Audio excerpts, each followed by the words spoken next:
our people rather than a privileged few. It must continue to be used unselfishly in the struggle for world peace and the betterment of mankind the world over.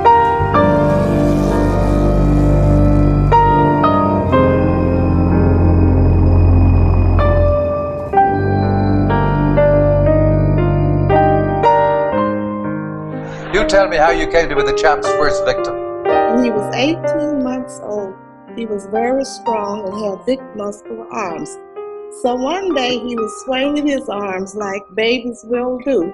I wasn't looking, and he hit me in the mouth and knocked a tooth out.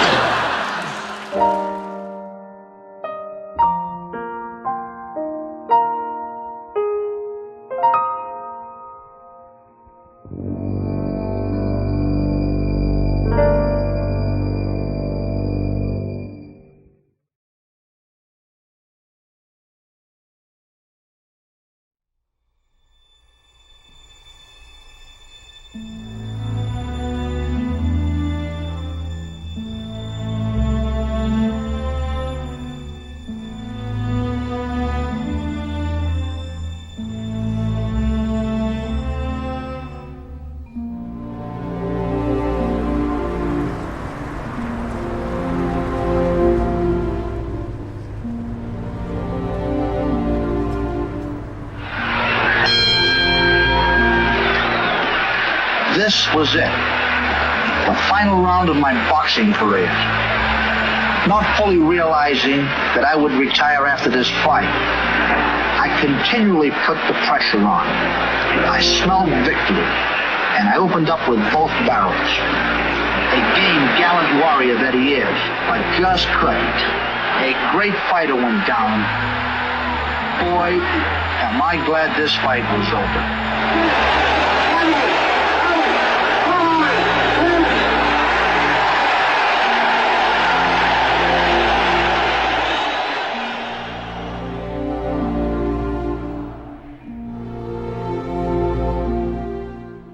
Born in Louisville, Kentucky, as Cassius Marcellus Clay Jr., a name inherited from his father, a young Ali would soon realize the importance of strength, in an era where he'd always be on guard. He once recollected, "Nothing would ever shake me up more than the story of Emmett Till," referring to the infamous 1955 murder of a young African-American boy, which left a deep-seated scar in young Ali's mind. Following the short-lived trial, the two defendants in the case confessed to the killing in Look magazine, but would continue to walk free with no legal repercussions. The case held the nation's eyes for many years and struck fear deeply in the hearts of African Americans. Muhammad had read in the paper the tales of corruption present in the trial. He had seen the photographs of Till's beaten, tortured, and contorted face, and was reminded each time that the legal system did not have his back. Ali wrote in his autobiography, The Soul of a Butterfly. Although I didn't know Emmett Till personally, from that day on, I could see him in every black boy and girl. I imagined him playing and laughing. As I looked at his picture in the paper, I realized that this could just as easily have been a story about me or my brother. For Ali, strength and muscle weren't for show, but were a necessity.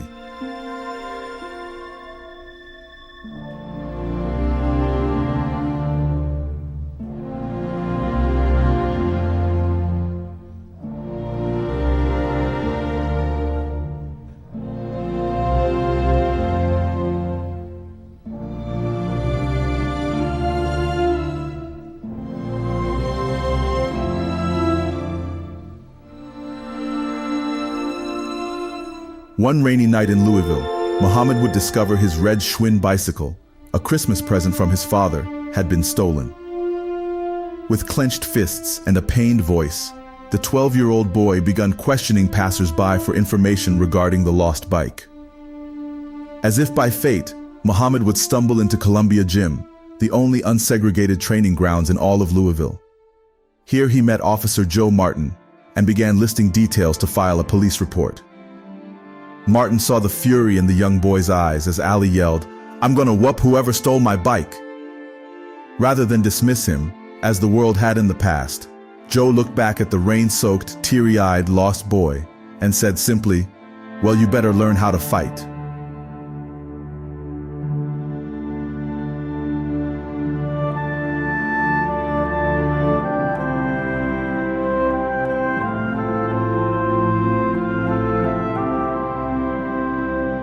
Well, in the early parts of his training, he concentrated on teaching him how to not stand still and be hit, to keep moving in and out, to right and left. And look at him, it's paid off. Martin would later recall that at first, Ali didn't seem to have much talent for the sport. However, what Ali had above all other boys was an impenetrable discipline. Whenever knocked down, he always rose up. He wasn't yet the quickest or even the strongest. But even this early, the young boy was telling all who'd listen that someday he'd be the greatest boxer the world had ever seen. This was the finals for the United States Golden Glove Championship.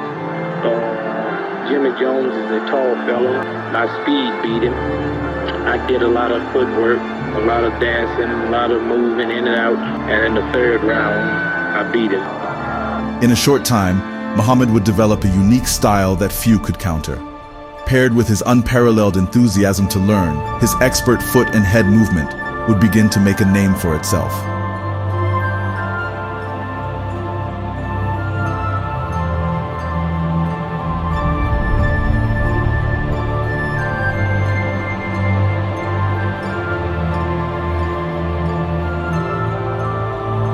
The Olympic athlete with the noblest Roman name of them all is Cassius Marcellus Clay. Actually, Cassius is no Roman at all, however. He's actually an 18-year-old light heavyweight who makes his home on Grand Street in Louisville, Kentucky, and he may very well become an Olympic champion.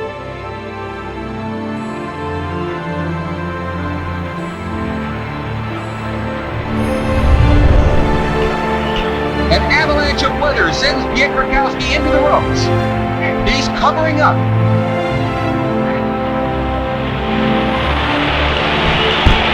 Clay is way ahead on points, and he knows it. He's boxing with all the confidence in the world, realizing he is only moments away from the gold medal. The decision goes to Cassius Clay of the United States. Piotr Rakowski graciously congratulates him. And then Ziggy's cornermen also acknowledge Clay's masterful boxing exhibition.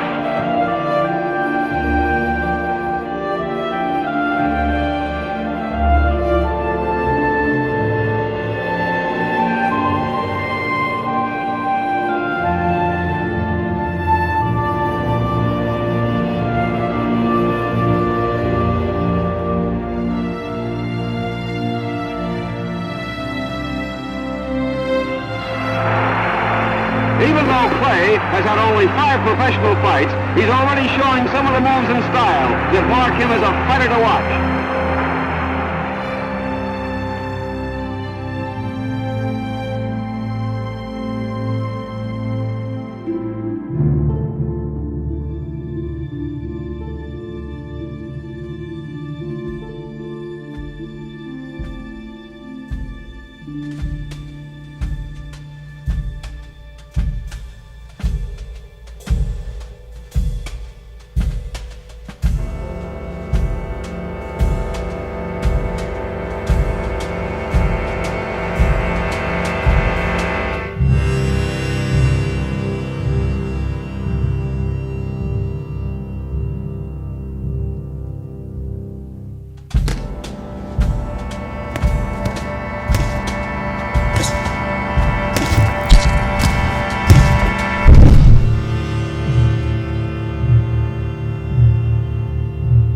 Charles Sonny Liston, who stood at 6 feet 1 inch tall and weighed 215 pounds, had catapulted himself through the ranks and made his clear mark as heavyweight champion. When hearing of Liston's next opponent, Ali, most disregarded any chances the challenger had, seeing him as easy prey like ex-heavyweight champ Floyd Patterson or Cleveland Williams had been before him.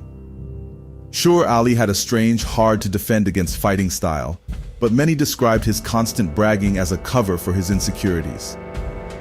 Heavyweight champions back then weren't recognized the same as they are now. For boxing fans, how tall you were, how much muscle you had, and how intimidating your face was, translated to how skilled you were in the ring. Thus, Sonny Liston, who resembled the biblical Goliath, fit in nicely. As such, despite many past victories against decorated boxers like Archie Moore and Henry Cooper, the world still refused to crown Muhammad the greatest. Knowing this, Ali had to devise a plan not just to win the heavyweight title, but to prove himself to the world as well. Is Cassius your hero? No, he's definitely not my hero. And after the fight tomorrow night, I don't know if he's gonna win or not, but I'm pulling for him. Would you pay to go see him fight? No, I wouldn't pay my money to go see him fight because to me, he doesn't have a chance.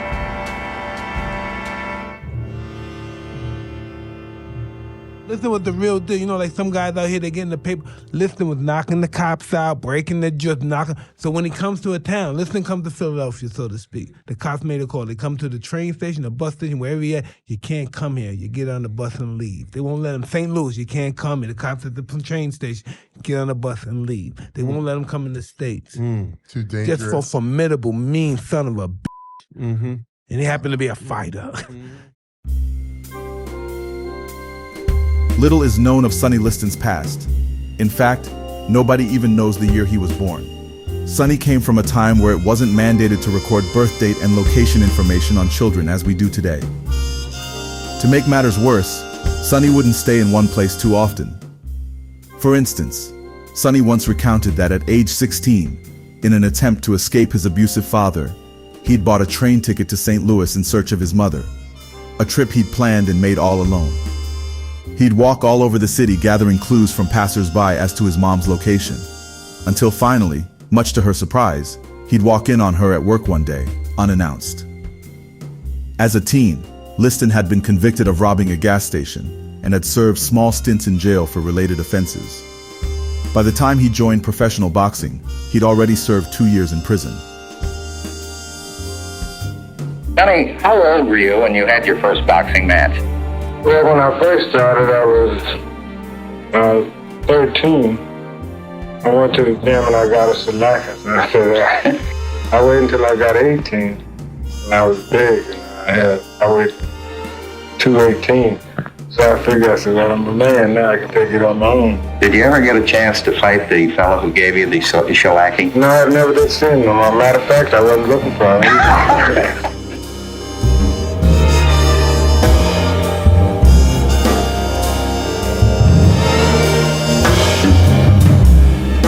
Sonny would soon establish a relationship with the mob and would fight 12 fights under Frank Carbo, one of the most powerful mob-allied promoters in boxing.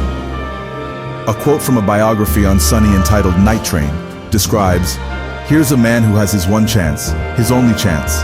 No other way in God's world to make anything except with his fists." Sonny, I've worked with athletes for many, many years, and I can say with a high degree of accuracy that I have never really seen anyone train more diligently than you've been doing around here during the last few days. Well, he always told me anything you want to do your best and be the best at it.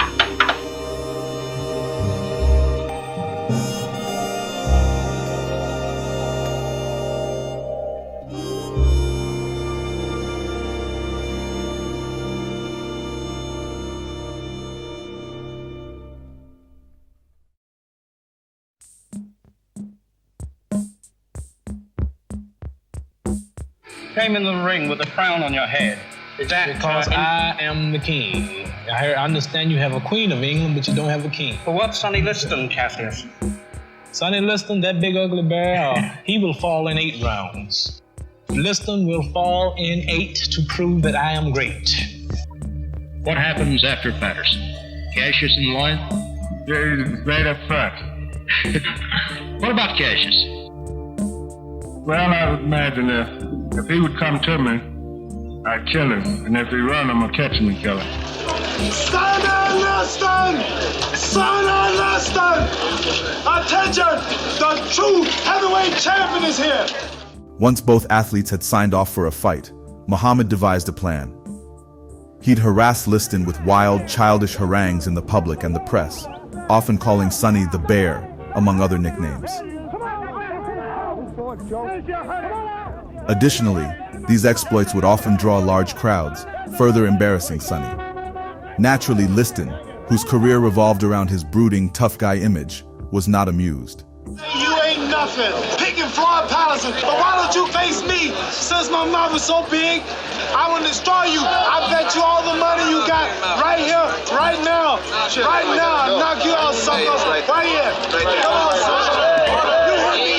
This is Cassius Clay, the greatest fighter in the history of all boxing. You are nothing. You are nothing. You hear me, you gambling sucker. I'm talking to you. You can't duck me forever. You can't duck me forever. You know who I am, Floyd Patterson. You knocked him out once, you knock him out again. But I'm the one that you don't want. I'm telling you what I'm gonna do. I'm giving you 24 hours to saddle your horse up and ride out of Las Vegas. Saddle up your horse.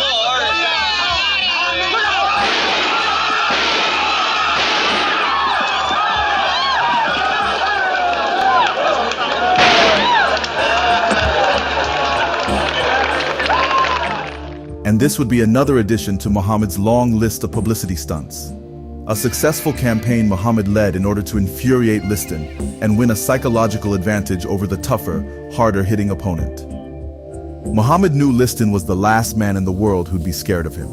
Ali believed if he could come off as an unpredictable lunatic, this may be just enough to shake up Sonny and catch him off guard. After all, the last man you want to fight is one whose weaving and punches can't be timed and are thrown seemingly at random. This the Daily News? Well, I'm a citizen here in Denver, Colorado. I just saw something that I'm sure you want to know about. Cassius Clay is in town. Yes, Cassius Clay.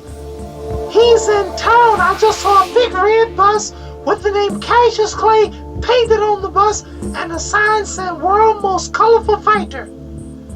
He's outside Sonny Liston's house with a bunch of men on the bus. Trouble? I don't really know. He's not here to play checkers, so I'm calling you now. Call the police or get the newspapers because you have a scoop. You are no champion. How many of those followers? Why are you at Sonny Liston? I know you're not someone all comfortable. Come out of that house, Sonny Liston. Come out of that house sleeping with all them rich folks. I'm ready to get you. You're trying to get some sleep for them back up. Get on my land, you black faggot bastard.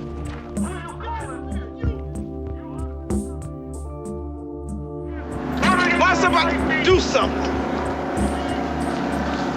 The hell is this? Ain't you ever seen one of those before? I know what it is. That's a bed trap. Ladies and gentlemen, this is Cassius Marcellus Clay. He's young, he's handsome. They know it.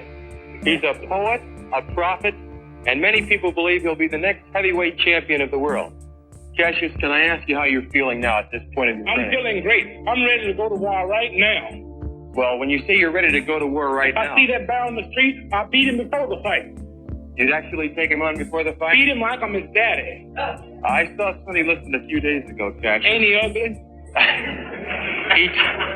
He's too ugly to be the world champ. The world champ should be pretty like me. Well, he told me to bet my life that you wouldn't go 3 rounds. Well, if you want to lose your money, then bet on Sonny. An unheard of thing happened at the Main Street Gym in Miami.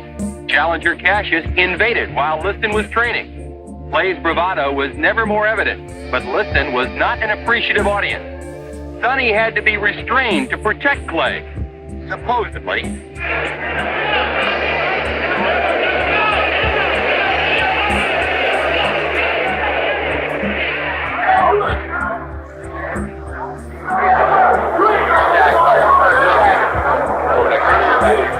Hey, back up!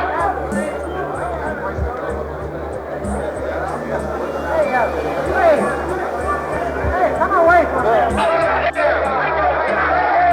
you come out of there?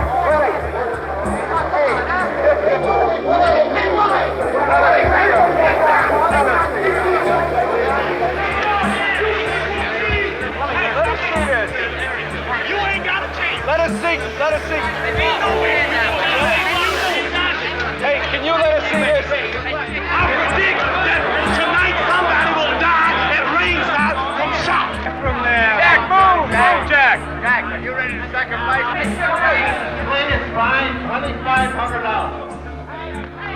Sonny, what do you suppose? Deep inside, Cassius Clay is really thinking about? I guess he's thinking about the payday he's gonna make. Now, literally minutes before the fight, let's go from the champion to the challenger. Cassius, what's going to happen tonight? I'm gonna upset the whole world tonight. Sonny Liston is in trouble.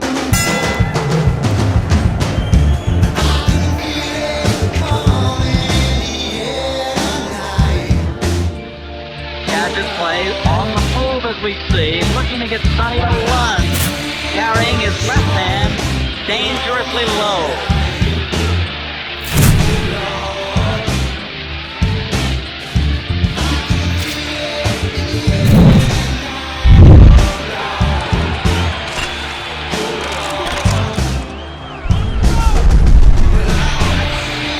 Liston tagged him with the left eye in the head. Clay just backing away. Clay hasn't swung a punch yet. To the champion, Liston, the aggressive man. A good heavy shot dug under the heart. Sonny has to set the pace. That's the way it looks at the outset. And in the first 2 minutes, it's been Cassius Clay doing what the expert said he would not get away with. There's jabbing all over body and in right hand. The best punch of the fight so far.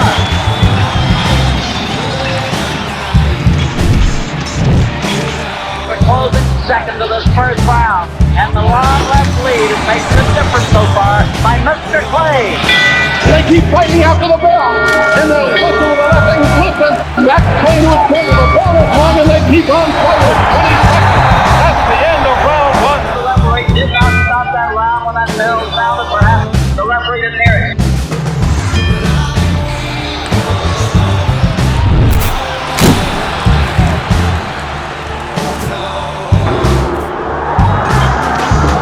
Another jarring right hand that time, folks. Another one.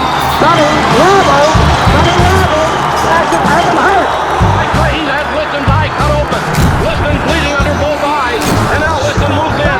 We may be in the upset of the century. A left by Clay and a right and left by Clay in close. Howard, the big question, who's going to run out of gas first? They're both close.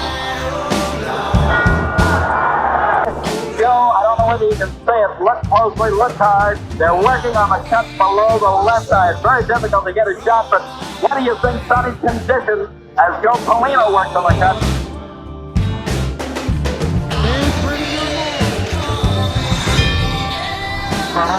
Has that awkwardly fast style of going side to side, moving the upper part of his body. Ali started acting strange near the end of the fourth round. It's suspected that Liston's corner had poured a healing solution for the cut under Sonny's eye, which spilt on the fighter's gloves. During the fourth round, this liniment got into Muhammad's eyes, causing them to redden and burn and blind him by the start of the fifth. Something's the matter with Cassius Clay. Something is the matter with Cassius Clay. As we were getting ready to start the fourth round, he is having trouble with his eyes. The bell sounds for the fifth round correction, and he is having trouble with his eyes. One of his trainers yelled there's something in Liston's gloves. Clay is blinking, said he can't see.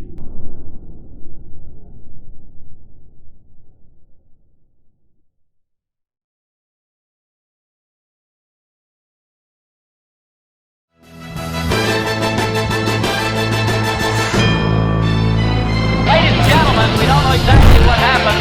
They're yelling from Cassius Clay's corner. Something got in his right eye. However, he's blinking badly. Sonny's gonna try to pull it on. Liston doing all the swinging now. Liston throwing the bomb. Clay hitting the nose with a hard left hand. Clay's been hurt now. Liston is close to finishing it now.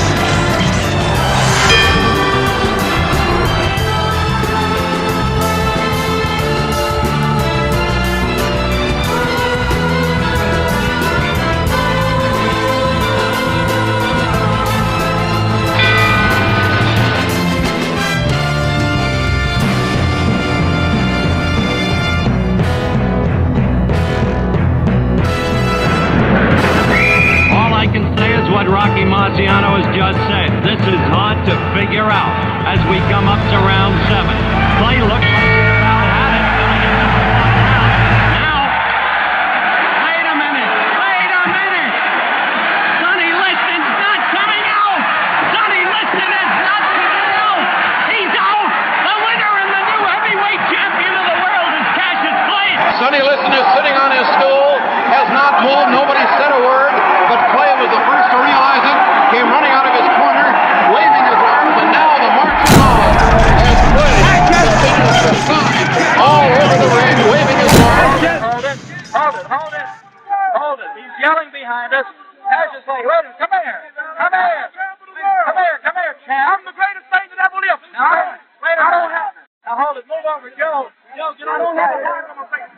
Hold it.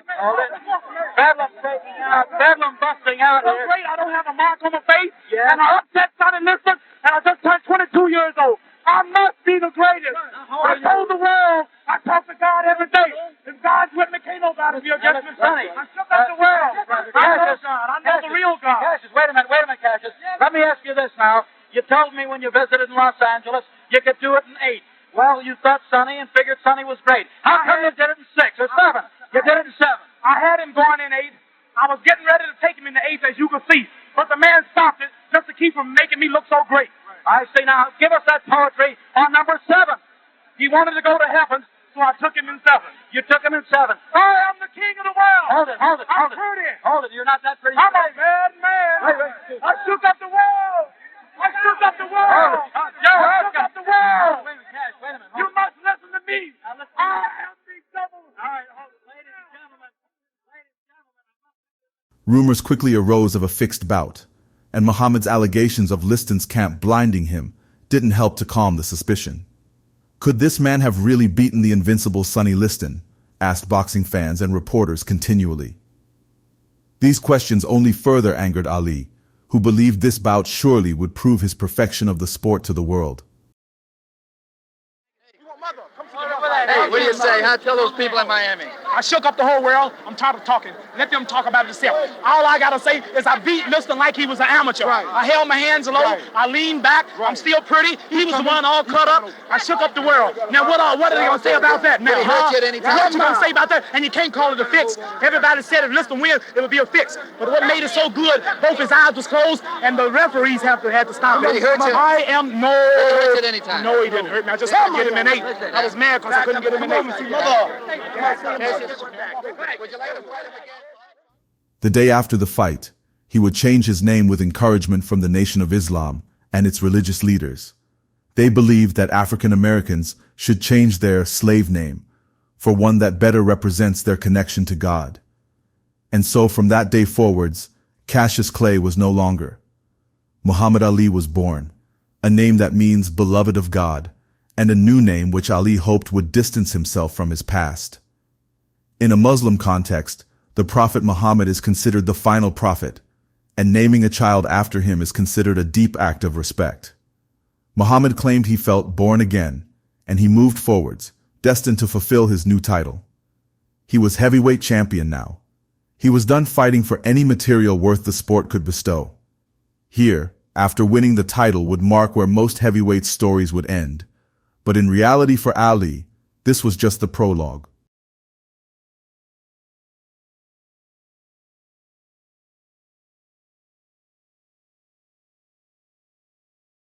They said the big mouth needs a good whooping. And the night I fought Sonny Liston, I heard a few Southerners at ringside saying, "Sonny, knock that nigger out. The nigger talks too much." And we laughed, didn't we? Because his seat cost $250.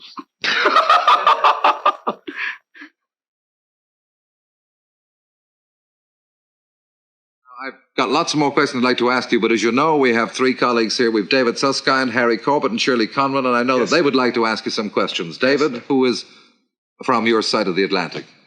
Well, I don't know where to begin. You seem to be paying some kind of tribute to this chap. He is a convicted felon in the United States. He has broken its laws. He has been found guilty. Because of the great justice and system of jurisprudence we have, he is out on bail while superior courts ponder his fate. He will inevitably go to prison, as well he should. He is not funny. He's a disgrace to his country, his race, and what he laughingly describes as his profession. And I will say here boldly, now on television, no, I will not go 10,000 miles from here to help murder and kill another poor people simply to continue the domination of white slave masters over the darker people of the earth. And by these words, Muhammad would put any future prospects of becoming a movie star, a heavyweight title holder, and as America's hero to a halt. Let us ask you clearly why you refused to accept the draft. Was it just because you were, as you describe yourself, a minister, or because the war that you were involved in is in particular a war in Vietnam. Well, sir, seriously, and all jokes aside, we don't take no parts in wars to take the lives of other humans.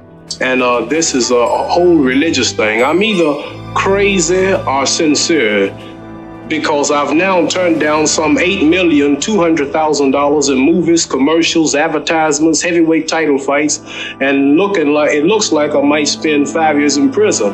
And I don't think that you can consider a man like me bad for being that strong in his religious beliefs, because I don't have to do it. I can go either way I want, and I have chose this way, and I'm going to be a man. I'm not leaving the country as many of the people here are doing.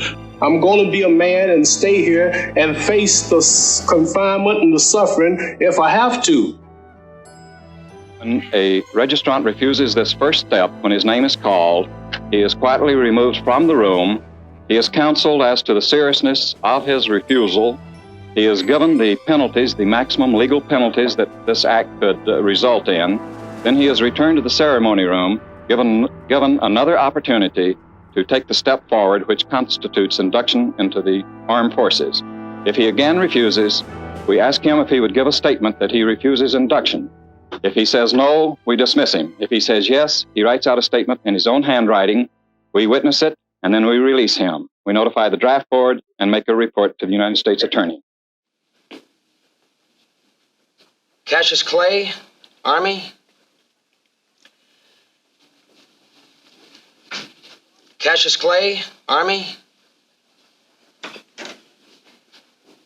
Will you please step forward and be inducted into the Armed Forces of the United States?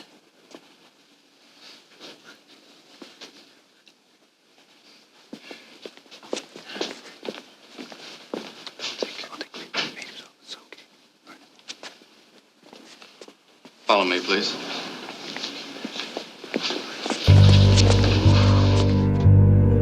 Tell me, champ, would you have been prepared to go into the army if it hadn't been for the Vietnam War?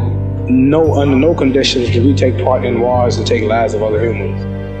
On April 28th, Muhammad would refuse to step forward as his name was called by an induction officer in Houston, Texas. As a result, he'd be sentenced to 5 years in prison, have his heavyweight title taken away, and his boxing license revoked. With the weight of the Supreme Court bearing down on him, Ali stood his ground, declaring that he would rather face imprisonment and exile than betray his religion and its principles. Muslims are straightening me up and teaching me the truth and saving my life so that I can see the hereafter. The Honorable Elijah Muhammad teaches us the religion of Islam, and I will die for it and give everything. Ali's courageous refusal would later resonate as a pivotal moment in the civil rights movement, often being taught in high schools to this day. During the movement's infancy, however, Ali stood alone. In fact, it seemed the only allies Muhammad had in this fight were themselves already anti-war activists. The effects of jingoism on the public were much stronger than they are today. If someone challenged the status quo, even a great athlete, they would often be seen and treated as a threat to the whole nation. As many through history had witnessed before him, this is the price a man must pay for acting against the status quo. In a series of dramatic attacks, racists would cast stones through Ali's windows and send him death threats detailing their plans to destroy his house and harm his family.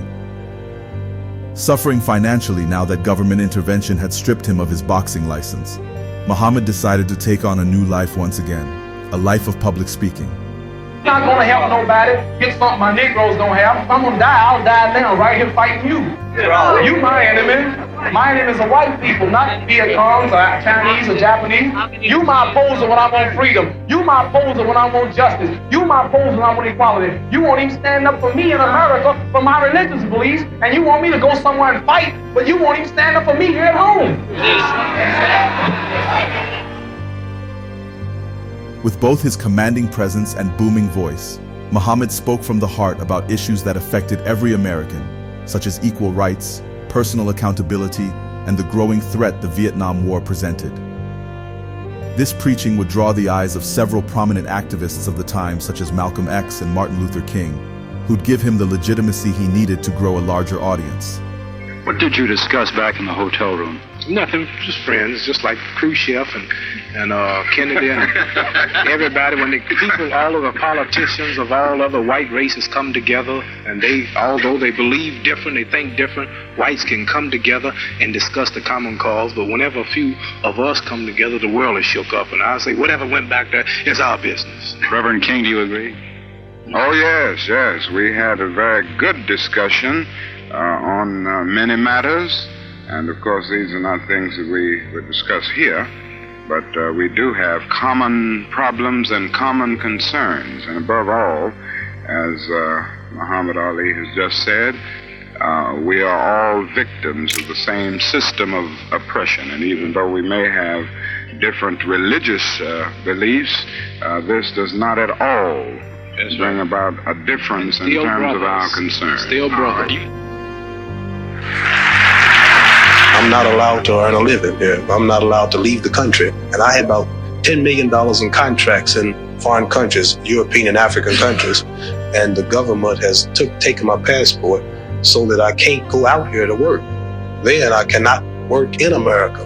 I made my stand for my religious beliefs, and I'm not crying, I'm not protesting. I knew what they would do. As a matter of fact, that's why they drafted me, was to get the title. They knew that I wasn't going to the Army. For 2 years, the draft board, they said I was crazy. They didn't want me. I was mentally unfit. Then when they heard my religion was Islam, I was a follower of the Honorable Elijah Muhammad, I was a Muslim, then that shook them. And they changed the law mainly just to get me. They had to find a way to take the title. They couldn't just deliberately take it, so that would cause too many racial problems. So they had to figure out a legal way to get it. So this, knowing that Muslims don't go to the Army, knowing that I wasn't going to go, they figured that if they draft me, then they could brainwash the masses, the people, into thinking that I wouldn't serve my country. Some saw Muhammad's teachings as too radical and couldn't look past his boxing persona, instead gripping religiously to the opinions of the state. The harassment wouldn't end with having his title stolen and the threat of 5 years in prison. Now on a watch list, the NSA would illegally wiretap his phone and read through his mail before he'd even seen it. Muhammad's passport was revoked, meaning he was prevented from leaving the United States, effectively cutting off his income from exhibition bouts in foreign countries. But even so, Muhammad stood steadfast in his goals and teaching and refused to sell out, as others in his position had before and will continue to after him. Here, Ali felt he could prove himself once again, where the previous merits of boxing's heavyweight title had failed. For Ali, giving speeches wasn't just a way to vindicate himself as America put him on trial. It was a way to echo the thoughts many Americans had, but couldn't speak for themselves from fear of public backlash. Can't you picture this? A guilty aggressor who goes out of his own territory, 10,000 miles, in fact, into another man's territory, where he will attack the other man with murderous means of destruction. Planes, bombs, tanks, machine guns, bazookas. Then he turns around and says to the world, "But I am innocent." Now can't you see why other people won't come to the peace table? It was those this nation misled and put down who empathized with Ali the most. Remember, Muhammad wasn't a kid born into a rich family or with friends in high places. He grew up in the same environment many of his followers did, and this relation connected average people to him. He wasn't some privileged celebrity who overlooked the perils of growing up in his time. He was the people's champion. He gave voices to the voiceless, knowing how it felt once when he was a young man, living in segregation, who could only stand by and watch as boys like him were murdered, lynched, vilified. Muhammad's resilience in the face of losing everything is a characteristic forgotten in today's world. Now, athletes don't act anything like Ali. They hardly stand for anything that isn't themselves, and if they do, it's whatever's deemed safe socially at the time. In other words, what they're permitted to say. In Ali's case, the man could have lost everything: his money, his reputation, and he'd spend years in prison in addition to that. But because he believed so deeply in his faith and his convictions, he didn't betray his principles. He never took back his word. All great heroes sacrifice themselves for the benefit of others. And for that sacrifice, we still talk about these events decades after they've occurred. I would like to hear this from you, and I want the world and the cameras to hear it. Who's the heavyweight champion of the world?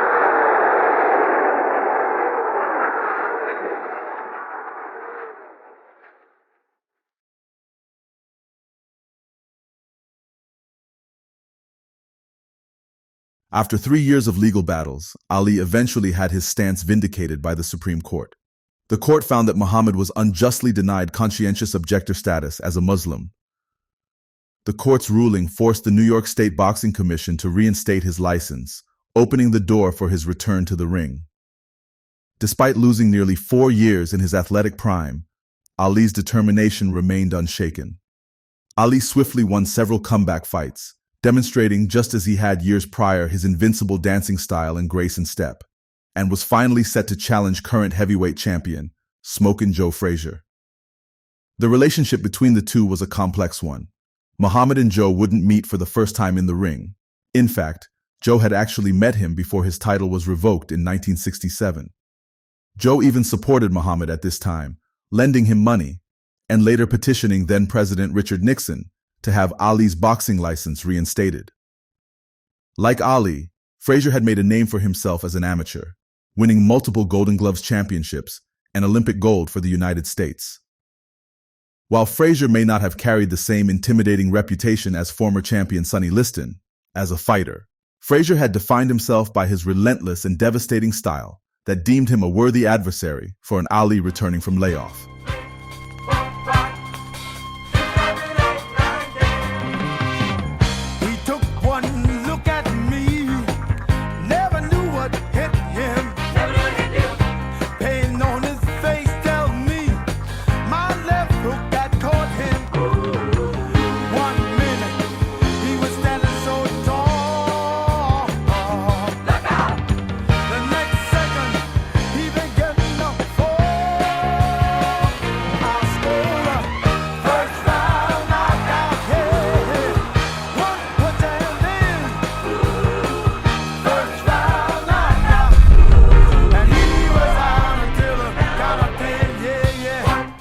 Joe Frazier was a powerful force in the boxing world. He would average 6 fights a year, quickly climbing the ranks as a professional. When watching Joe fight, one can't help but notice just how similar his fighting style is to the style employed by future heavyweight champion Mike Tyson. Joe had reflexes just about as quick, if not quicker than Ali's. And like Tyson, he was a master of head movement, slipping and weaving through punches with ease, especially after wearing down his opponents with crippling bombs to the stomach, head, and hips. This made his opponents' attacks lethargic, predictable, and when that happened, Frazier would end things quickly with his infamous left hook that'd knock even the greatest champions to the floor. Frazier, like Liston, had a fierce fighting spirit. Large punches that'd knock most challengers down bounced off Joe like they were nothing.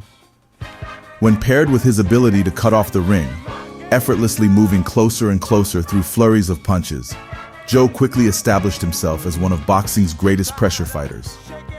The perfect match for a man named The Greatest. For the first time in boxing's history, 2 concurrent heavyweight champions would enter Madison Square Garden and would fight not for the belt, but to determine who rightly owned the title of true champion of the world. This didn't bother Ali at all, however. After all, he was still technically heavyweight champion in spirit. Every past champion had lost their belt due to a loss in the ring, but Ali was undefeated. As such, Ali retained the same confidence he had in every fight he'd ever fought. And for Joe Frazier, that meant being on the receiving end of the same mouth that had annoyed the last champion that dared get in its way.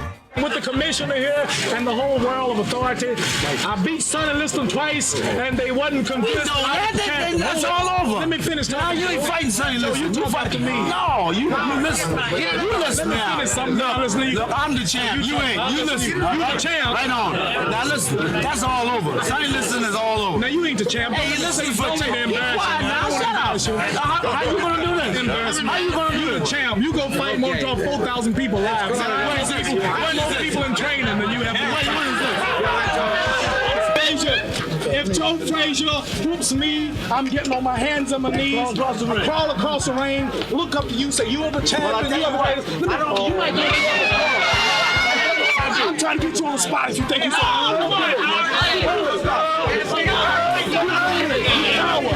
straighten it all out. Getting sick and tired of all this mess. Joe Frazier, the heavyweight champion of the world. Clumsy, ugly, flat-footed Joe Frazier. I'll show you what a real champion is. I'm gonna whip you. I'm gonna whip Joe Frazier, Jack Dempsey, Joe Louis, Dick Young. I'll whip all of them. All of you experts. I'll show you who the real. I want this to go down in the history of the world. Never take a title because the real champ is the champ, even with a layoff. I'm going to show you this will be no contest. I'll straighten all this mess out. I've been waiting. As the bell finally struck March 8th, 1971, fight fans all over eagerly awaited what would be deemed the fight of the century.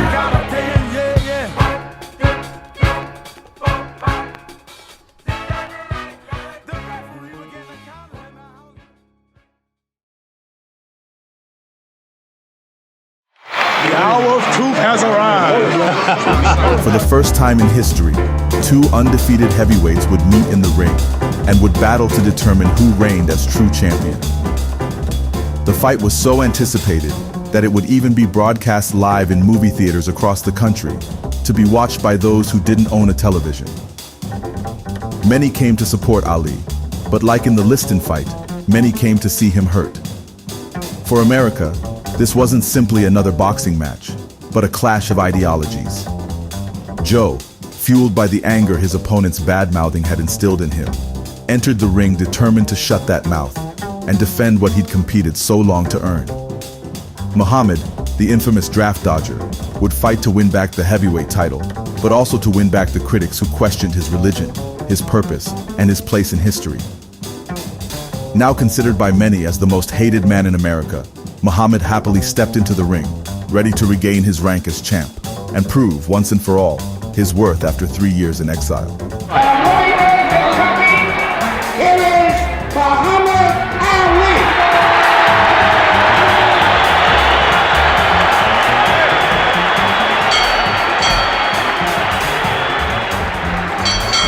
His opponent from Philadelphia, Pennsylvania, the heavyweight champion of the world, Joe Frazier.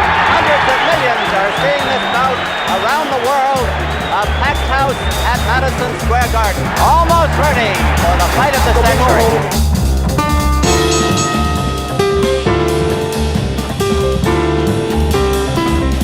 Muhammad Ali in the red trunk, Joe Frazier. In the green trunk, they appear very light.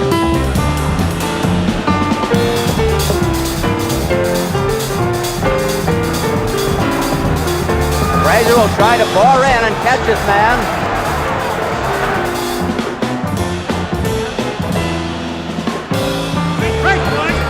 First clinch of the fight.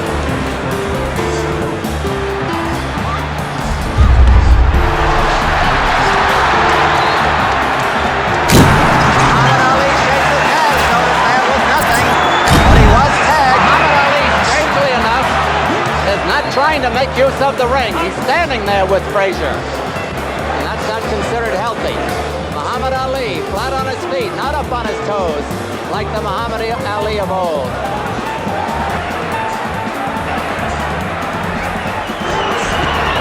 A whipping left hook to the body that must have hurt by Frazier.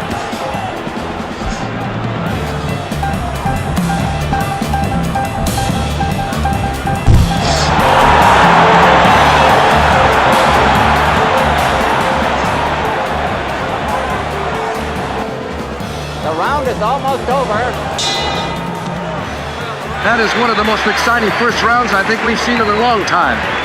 And Frazier really is unrelenting. He keeps moving in. He hasn't given Muhammad Ali any chance to move around and fight his own fight. Round two.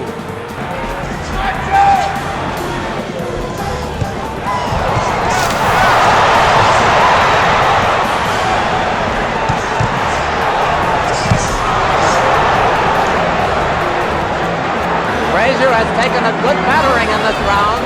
Stop talking! And the referee told them both to stop talking.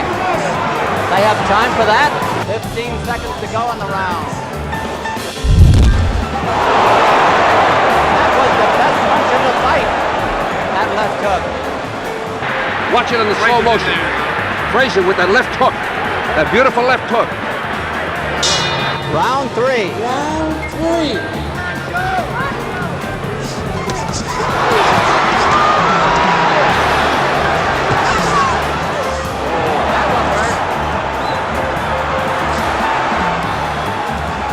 They're in Ali's corner, and Ali is hurt.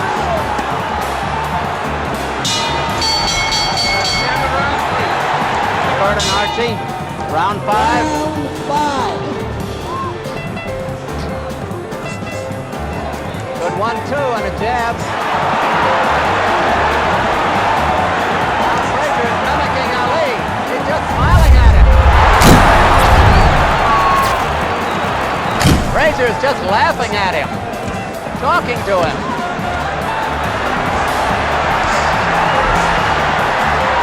You know, that's the way Muhammad Ali used to taunt his opponents. Joe is just murder. Just murder. He is one of the toughest men you'll ever see. What a round. What a round. Joe Frazier's taking the play away from Muhammad Ali.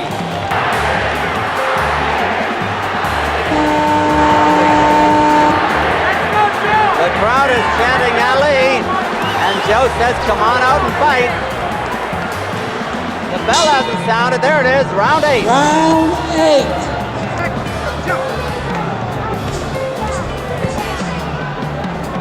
Both men in splendid condition, no question. Great athletes.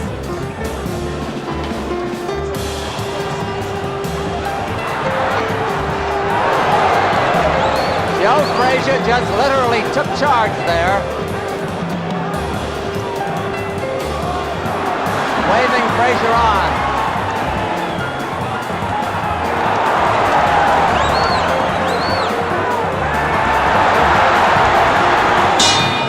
Muhammad Ali, Frazier is the fresher of the two, no question.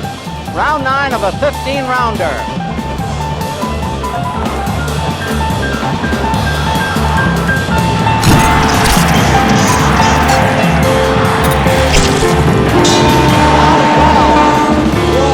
Frazier out there quickly.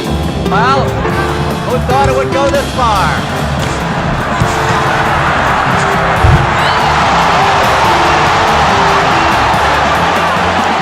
Muhammad Ali gamely trying to fight back, but he is spent. And Joe Frazier is pretty spent too. Right, this is the final round of the fight, and what a fight it is. Referee Arthur McCanny has them touch gloves, something they've been doing all night.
Ladies and gentlemen, here comes the decision. Johnny Addy. Referee Arthur McCanty scores it 8-6, 1 even for Frazier. 1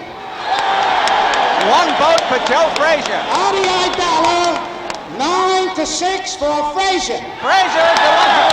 Frazier is the winner. Bill wrecked, 11 rounds for Frazier, 4 Raleigh, 11 and 4. The winner by unanimous decision and still heavyweight champion of the world, Joe Frazier. Joe Frazier. For the first time in his career, Muhammad Ali was beaten. Well, here we are in Madison Square Garden. The people are still standing around. Nobody seems to want to go home. I think everybody has been treated to one of the greatest fighting evenings they've ever seen. This fight was advertised as a battle of titans, as a battle of giants. And we all know how easy it is to promote these things advertising-wise, and invariably it turns out to be some kind of a disappointment. But I may not be the most representative or knowledgeable man about boxing or fighting, but certainly in my lifetime I have never seen two people fight a harder fight, and give of themselves as much as these two men did tonight. I've never seen a heavyweight fight pace this fast or go this far. I've never seen such punishment dished out. I've never seen two men take it like they've done. They're a great credit to boxing, both of them. And Muhammad Ali once again proved, even in defeat, that he's a truly great fighter. What will this do to Muhammad Ali psychologically, now that he knows that he no longer is the greatest? Well, may I say that Go ahead, in my Bert. opinion, if Ali decides at all that he wants to continue fighting, I think this will have a very sobering effect on him. One of the things that came out tonight was the fact that he's a man of enormous courage, that he was able to stand toe-to-toe with an invincible kind of a fighter and fight him at his own game, and in many, many instances, in many moments, successfully.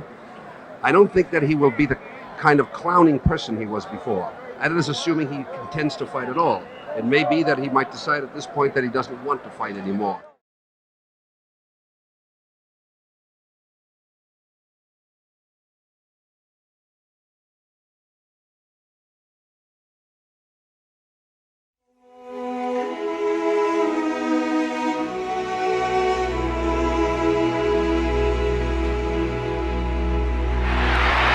He looks defenseless on the ropes. The referee may be deciding whether he's going to stop the fight. He is stopping the fight. And a rush comes up from this big crowd at the Astrodome in Houston, Texas.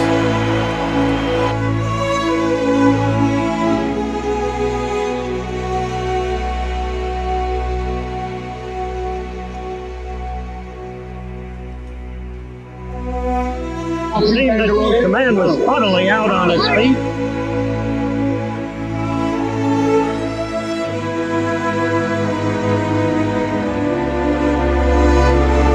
It's all over. It's all over. In round 7. I gather your real hero now is your son. Last time we were together, he'd just been born. How is he? Right, he's about 6 months now. He's do you want him to be a fighter? No, sir. My little daughter's 4 now. She's already got a tutor teaching her a couple of foreign languages, and my son, I expect to have all of them tutors until they're about 10 years old, and then I'll put them in some school.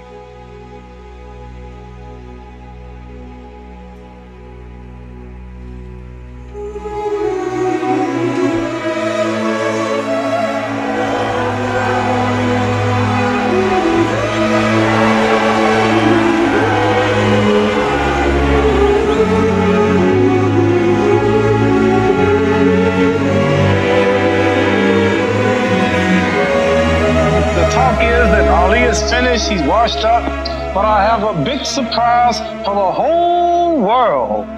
The bee has not lost his sting, and the butterfly still has his wing.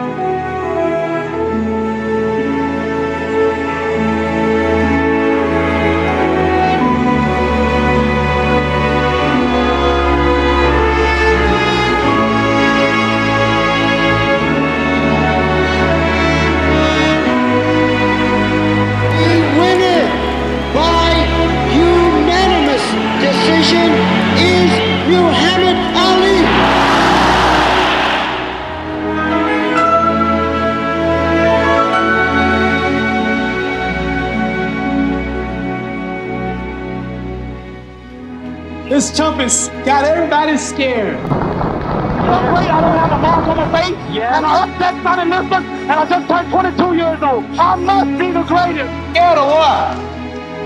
Nothing to be scared of.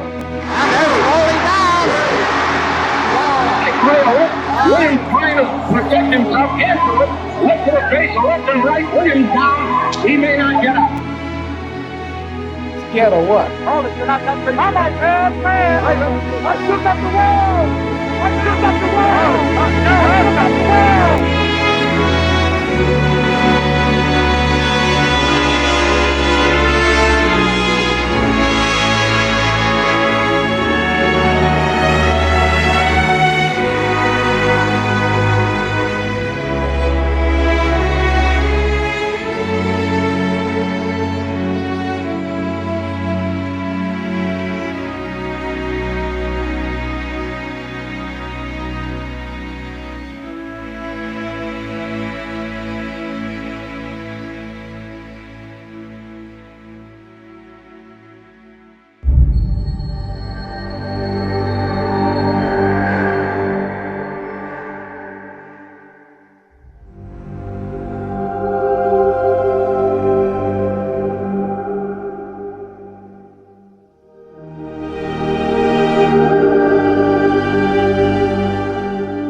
As his contemporary Sonny Liston had, George Foreman lived a troubled childhood, living in poverty and committing petty crimes at age 15 just to get by.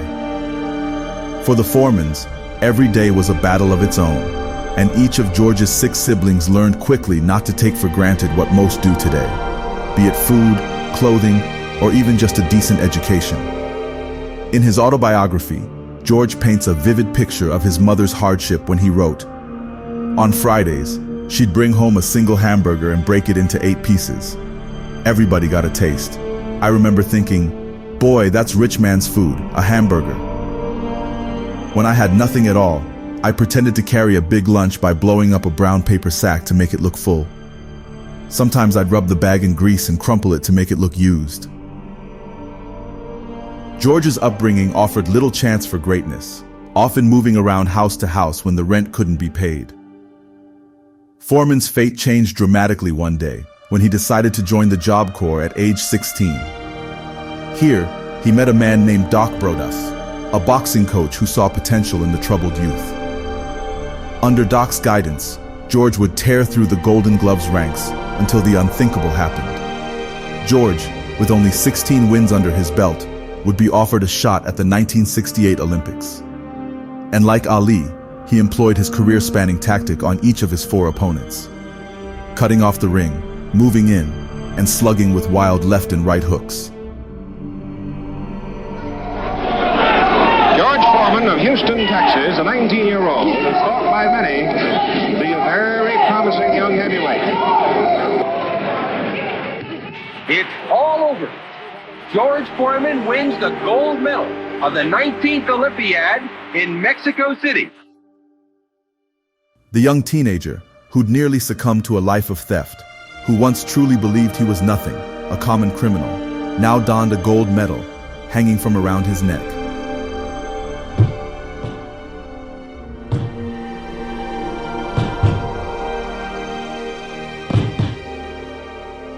Now a famous man in the States, George had connections and needed a worthy sparring partner, a fighter similar in size and power, someone who wouldn't immediately back down to George's attacks, and who better a man to spar with than Sonny Liston himself.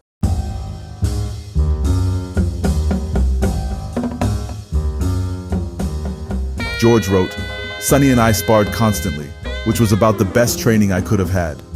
He stood his ground and refused to submit to my superior strength and 2-inch height advantage.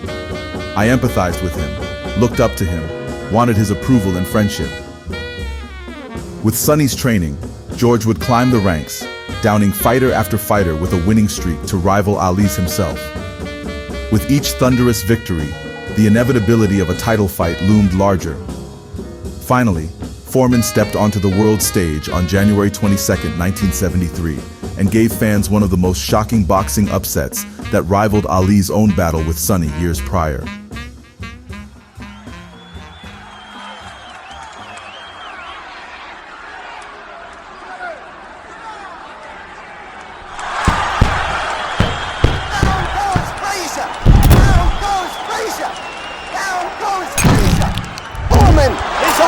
But Joe Frazier is down again. He doesn't know where he is. He doesn't know where he is. Down again. Saving by the bell. It is over. It is over. It is over in the second round. George Foreman is the heavyweight champion of the world.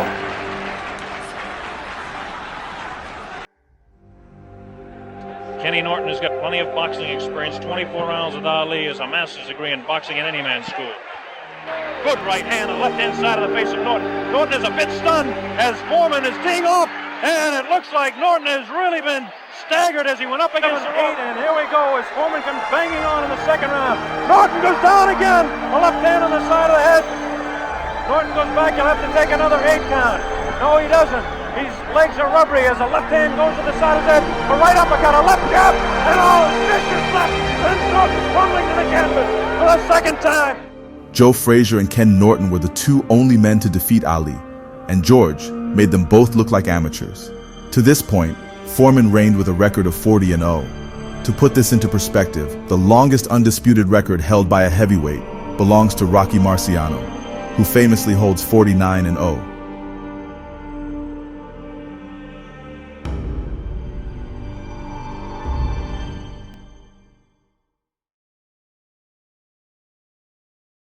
Time may have come to say goodbye to Muhammad Ali, because very honestly, I don't think he can beat George Foreman.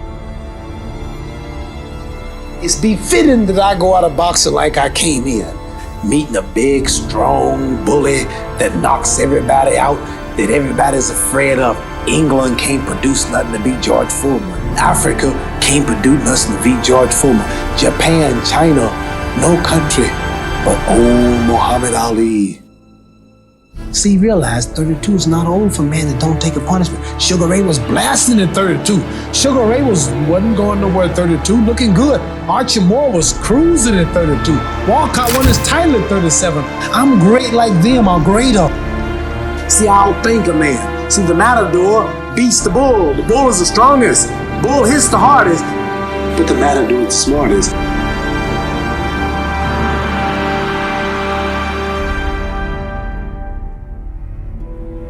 I thought, before he was idled for 3.5 years, he was the best fighter I ever saw. I still think he's a remarkable athlete, and one can never put anything beyond him for that reason. My brains beat Joe Frazier. Outthinks Ken Norton. Man conquered all the beasts in the jungles, got them in cages, but the beast can whoop the man. See, it's the brains. Man got me here in a few hours in the jumbo jet. Man didn't pick the jet up and carry it, just threw it through the air, but man's brains made the engine and the pistons and put it together. See, my brains will offset this mummy. Maybe he can pull off a miracle. But against George Foreman, so young, so strong, so fearless, against George Foreman, who does away with his opponents one after another in less than 3 rounds, it's hard for me to conjure with that.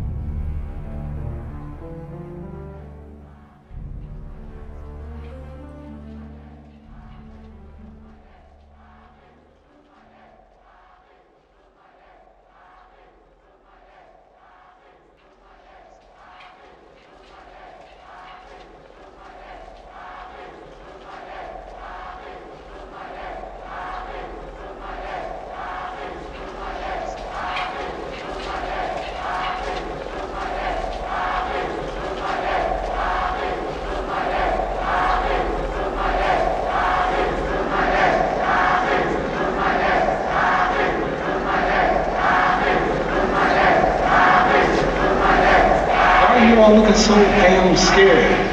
Act like you're going to a funeral. I'm the one fighting George Foreman. George Foreman. You've been believing all that stuff you've been reading about how hard he hits. George Foreman knocked down Joe Frazier. He'll destroy the kid. You my man, and the public is expecting you. The hell with George Foreman. When you get out here, if you're afraid, just smile. Just act like you're happy. How am I gonna win the fight if I went out thinking like you? Damn George Foreman.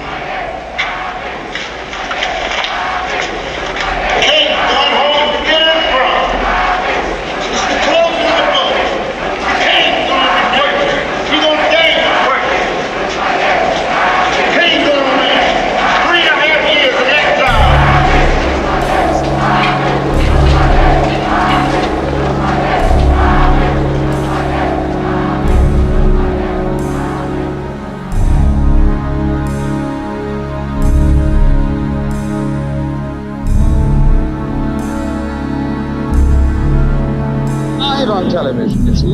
on NET in Japan. It's live on Channel 7 in Australia.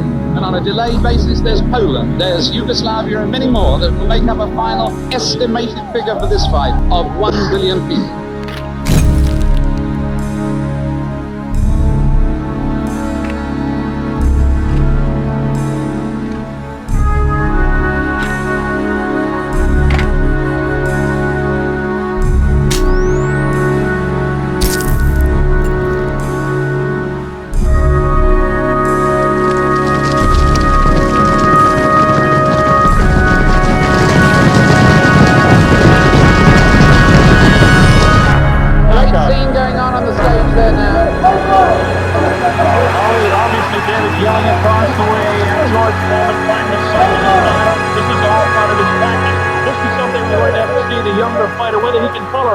Whether he will.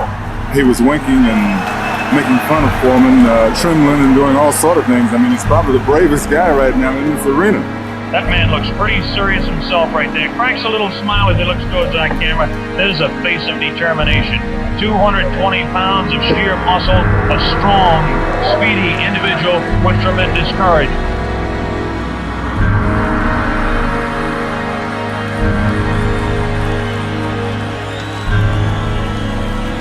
Look at this now as they stare. Muhammad Ali beginning to talk to George Foreman. They're really putting the stare on each other. George Foreman has that serious look. Ali definitely talking to him. Look at the stare on George Foreman. Look at Ali. Give him the word. New York, Tokyo, Russia. 1 billion people, separated by oceans and cultures, united in watching Ali, who, at this point in history, had transcended the ring. And the excitement of the time certainly was not lost on the Zaire public. 60,000 spectators packed the wide stadium and chanted rhythmically, Ali Bomaye, Ali Bomaye, which translates to Ali, kill him.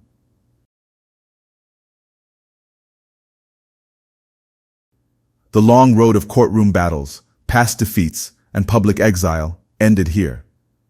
If Muhammad could produce another boxing upset along the lines of Sonny Liston's past 2 defeats, surely now, he thought, he'd have proven to the public his supremacy as the greatest of all time.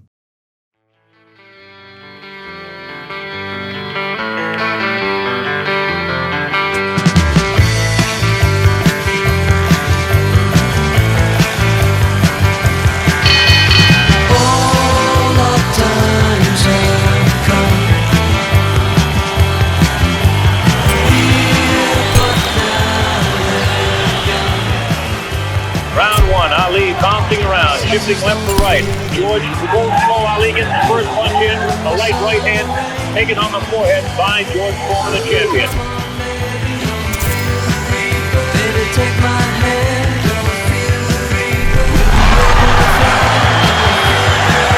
Baby, I'm your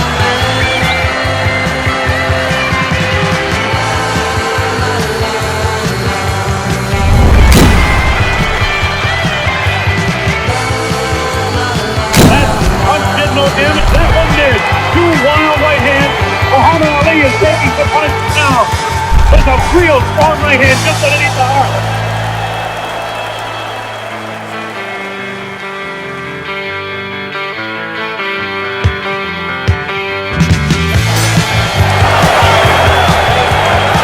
Ali with the back up against the rope. He's talking to Foreman still.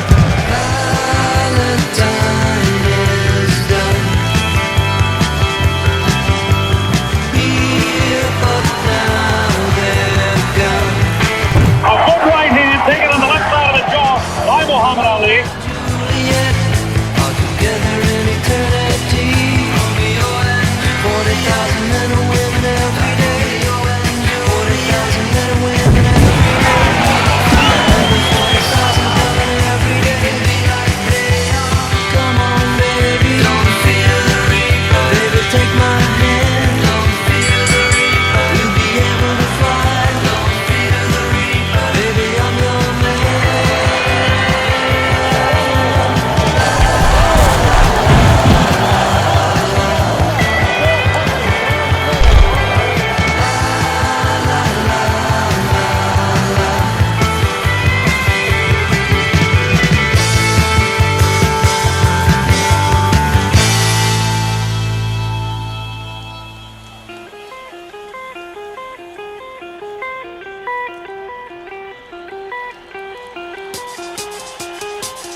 get into the ring with the guy. I bluffed him. I done everything.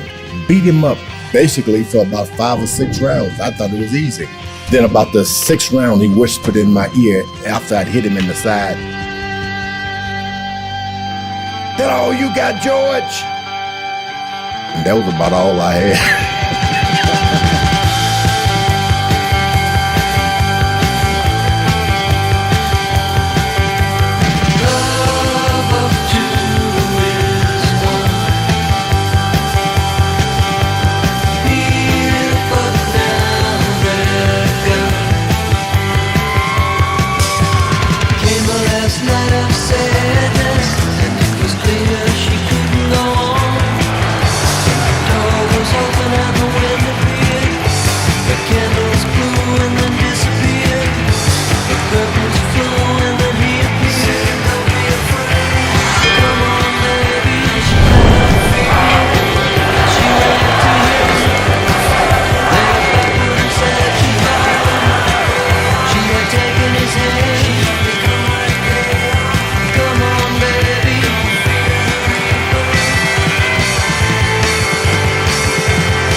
Am I the greatest of all times? Muhammad, you told me in Deer Lake you were the greatest of all time, and I think everybody out there watching now will say that you proved it to me. This Uncle Utah is alive right now. And everybody stop talking now. Attention. I told you, all of my critics, I told you all that I was the greatest of all time when I beat Sonny Liston. I told you today I'm still the greatest of all time. Never again defeat me. Never again say that I'm going to be defeated. Never again make me the underdog. I wanted to make him lose all his power. I kept telling him he had no punch. He couldn't hit. He's swinging like a sissy. He's missing. Let me see your box. I hadn't started dancing yet. You can't say my legs are gone. You can't say I was tired, because what happened? I didn't dance from the second round on. I stayed on the ropes. When I stay on the ropes, you think I'm doing bad. But I want all boxers to put this in the page of boxing. Staying on the ropes is a beautiful thing with a heavyweight when you make him shoot his best shots and you know he's not hitting you. I would have gave George Foreman 2 rounds of steady punching, because after that he was mine. You saw all the white people, the critics, the world had me ranked to go down. This was that man, and Allah, God was with me, and this man looked like nothing. Right. Well, I want you to remember that. Want to know where I get the power? Visit your local Muslim mosque. Read that Muhammad Speaks newspaper. Take it from me. That just proves you can have commercials on closed circuit television just as you can have it on real television. Muhammad, what did you say to George? That's not a commercial. telling people to believe in God. Tell me, what did you say to George Foreman before the fight? What did you say? I told him he has no power in the corners and in the clinches. I said, shoot your best shot. I'm going back to the ropes. They told me he was strong. Didn't I look stronger than him? Why didn't tell me, Mohammed? This was the thing that puzzled people. Why was it when you were on the ropes that he could not hurt you, even when you were right there on the ropes? Blocking, and I was pulling back, and I have a radar built inside me. I know how to judge punches. Didn't I tell all of you out there on your local radio shows, most of the black stations? I told you, I'm going to float like a butterfly and sting like a bee. His hands can't hit what his eyes can't see. So that's what happened. I'm going to hold the title for a few months. They took my title unjustly. I told you, I'm the real champion. I told you, I'm the champion of the world. All of you bow. All of my critics crawl. All of you suckers who write the Ring magazine, Boxing Illustrated, all of you suckers bow because the stage was set. You made him great. You made him a bad Joe Louis. You made him a hard puncher. But I want everybody from this moment on to recognize me as the scholar of boxing. If you want to know any damn thing about boxing, don't go to no boxing experts in Las Vegas. Don't go to no Jimmy the Greek. Come to Muhammad Ali. I am the man.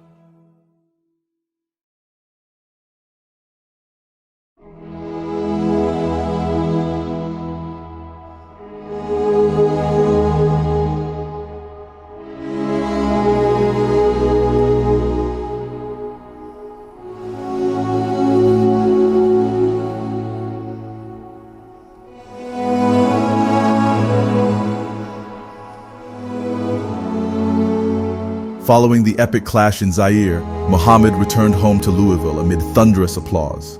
The same residents who 20 years prior cast him into exile now lined the streets to meet their newfound hero, both as a fighter and as a social pariah. Upon his arrival, Louisville would name a street in his honor.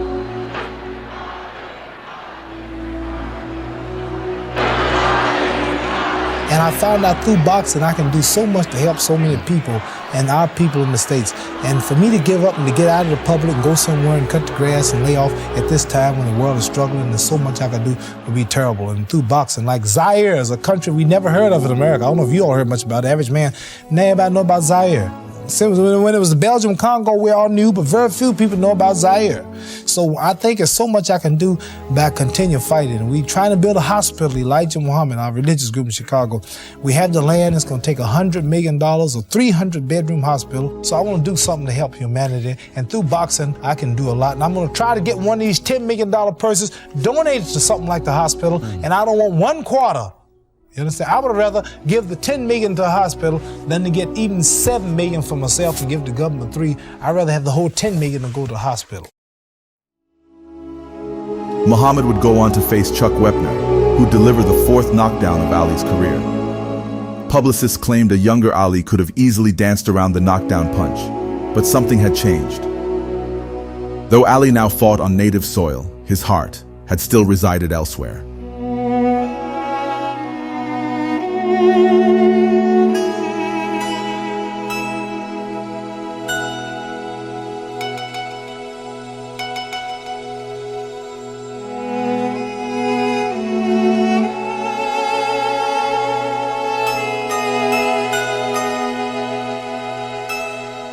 Muhammad would continue fighting, even agreeing to a third and final rematch with his rival Joe Frazier. Similar to the Foreman bout, an estimated 1 billion viewers would tune in from all around the world. Frazier held an unusually calm attitude leading up to the fight. Joe would retreat to the outskirts of Manila in the Philippines, leading a stoic, warrior-like training regime, one free from cameras and much of the public eye. Muhammad Ali down in Miami earlier this week, and he called you a good street fighter. Does that make you mad? Don't make me mad at all. How do you react? I feel like I'm just as much fighter or better and twice times as better as him. He also claims he's got a spy in your camp, somebody that phones him up every day and gives him a report on your progress. Does that bother you? They're not going to be in that ring March 8th. Doesn't bother you at all? Don't bother me at all.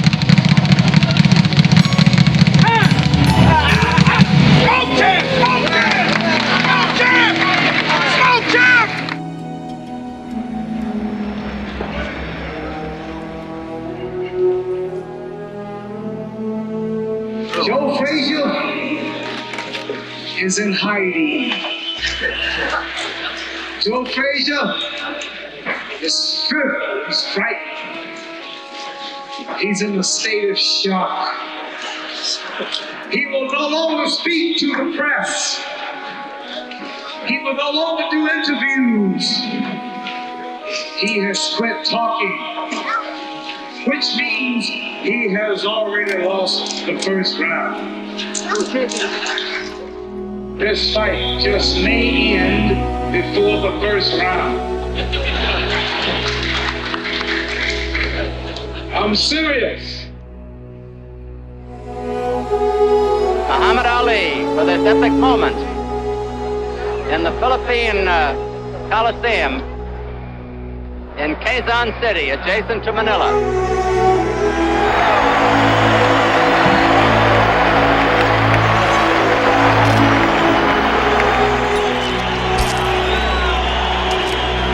There must be over 1,000 correspondents from all over the world covering this epic fight internationally for newspapers throughout the country, throughout the United States, throughout the world.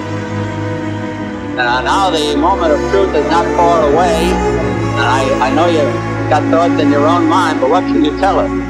Well, I can only say that along with myself and millions of other people, the suspense is just about over. And in a few moments, we will either have the greatest heavyweight champion of all time or another sensational comeback and a setup for what will unquestionably be the greatest fight ever in history. The fight, thought to be Frazier's last shot at the title, would go the distance at 14 rounds.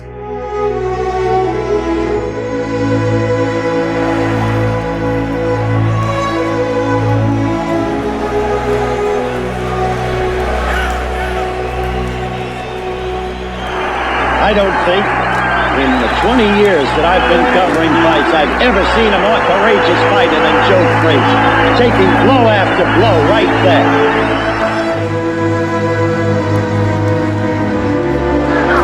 There's Ali actually. He's waiting for the right leg. The mouthpiece went and saw it fly out. Ali is now really giving it to Frazier. Frazier's in trouble.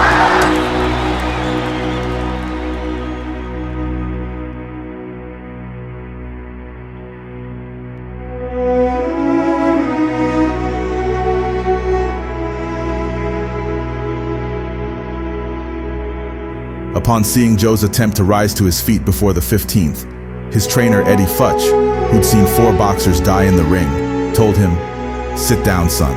It's all over. No one will ever forget what you did here today."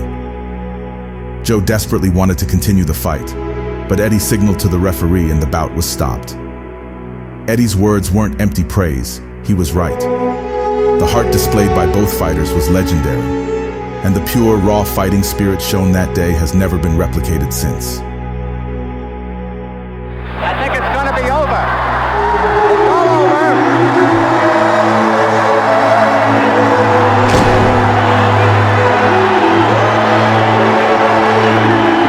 I'm going to get up in the ring. Ali's down on his back in the ring. Collapsed. Ali is collapsed on his back. Fallen over. Mostly exhausted. And they're having to hoist him off the floor and get him back to his corner. They put a stool out for him. He doesn't know where he is. The winner is out. We're trying to get in here to talk to Ali, who has retained his title, and I think he needs a little air because this has to have been one of the most bruising heavyweight championships of all time.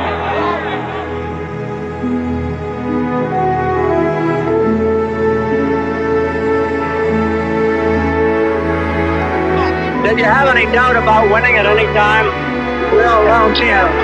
I was surprised Joe had so much stamina. As surprised as the shooter was. And if I didn't have the condition, I knew I would have lost. There was too much pressure. I think he deserved a lot of. He is the greatest fighter of all times next to me. It's up to you. Thank you very much, Muhammad Ali. What have you got to say about Joe Frazier now? He's great. He's greater than I thought he was. When I say great, his style is a style that only he can be successful in. I think he fought a good fight. Norton's getting wild. The 15th round.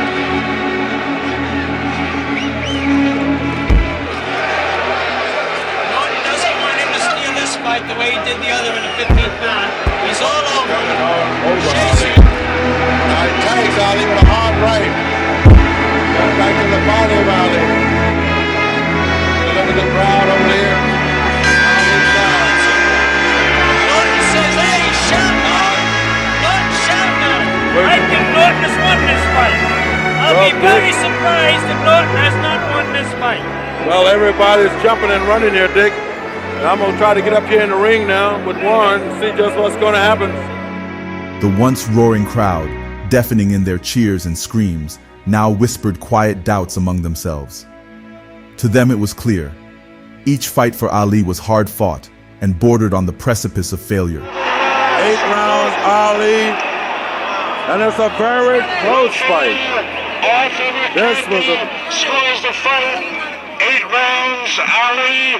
6 rounds, Norton. 1 even. And now Muhammad Ali. Muhammad Ali is the winner. And still the heavyweight champion. And now all of the noise is broken out here. The crowd is booing the fight, the decision. All the noise is broken out here.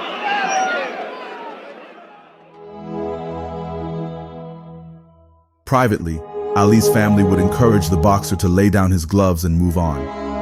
After all, Ali had already beaten every heavyweight contender available at the time and had both movie and publicity deals to back him up financially. The greatest no longer had anything to prove. But Ali, a real-life superhero manifested from comic book pages, movies, and TV, wouldn't listen. He'd already heard the same kind of talk when it came to Sonny Liston, Joe Frazier, and especially George Foreman. He'd been trained not to listen to his detractors. He'd been trained that the fight wasn't over until one of 2 men laid cold on their back. Thank you. I don't know about anyone else, but I really feel it's a privilege to be here tonight, and I'm going to try my best to... But... Can't you see I'm working? I'm the real Apollo Creed. You stole my script. You stole my script. Don't you see how working it is? No, I saw it. I watched the movie. You stole my script. All that was me. I'm the Apollo Creed. You can put me on for No, years. show me what you can really do. I just got to say one thing. I may not win anything here tonight in the form of an Oscar, but I really feel it's an amazing privilege to be standing next to a 100% certified legend, and it's something I want to treasure for the rest of my life. Unbelievable. Thank you very, very much. You don't know what it means to me. Still at the peak of his career, Muhammad would adopt a more movie star, celebrity-like persona. Ali was free to be who he wanted to be. He no longer needed to receive a beating to earn a living. I'm here to tell you about St. John's natural ice cream. Natural goodness, just like me. Fresh tasting, natural, sweet, pure goodness, delicious goodness. Ain't nothing artificial about it, right? Right. Don't give Joe Frazier none. Right. Go get it. I'll get it. He'd tour England to raise funds for local boxing clubs, star in commercials, and even play himself in the 1977 biographical film, The Greatest. How many of you all want to be like me one day? Okay, then obey your mother and fathers, get your schoolwork, don't drink, don't smoke, stay out of bad gangs, you hear me? I'm telling you right. Hey, Muhammad Ali, you're free, you're free. Free? Right, I just heard it on the radio. The Supreme Court says so, you're free. You just heard what on the radio? Right, the Supreme Court says you're free. The draft, I won the draft. The draft, everything is all over.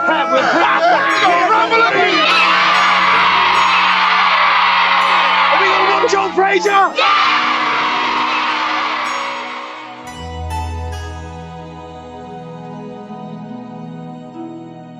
Spectators would witness an odd sight during Ali's next bout against challenger Ernie Shavers. Ali would throw a wild 21-blow barrage of punches, which Shavers shrugged off like nothing.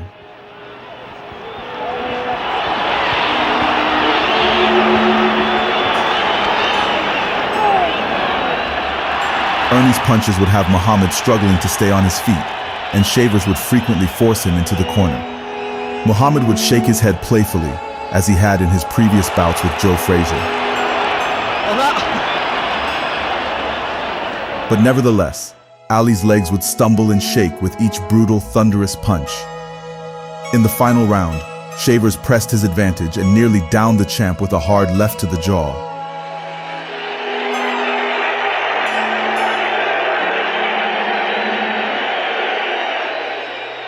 Yet, in a flash of his former self, Ali sprang into action, throwing a last-minute flurry of punches that likely excited the judges enough to rule in his favor.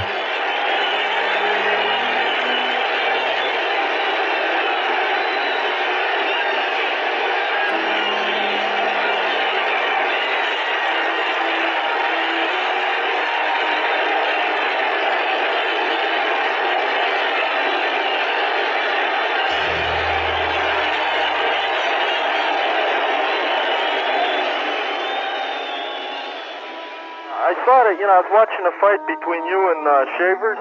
Yeah. And it seemed like you were getting kind of weak in the 14th, 15th rounds of that thing. I was weak. All right. I'd like to know, was he one of the worst fighters you've ever fought? I mean, as far as strength and power, or what? Because he was the strongest and the hardest hitter. He hits harder than Joe Frazier.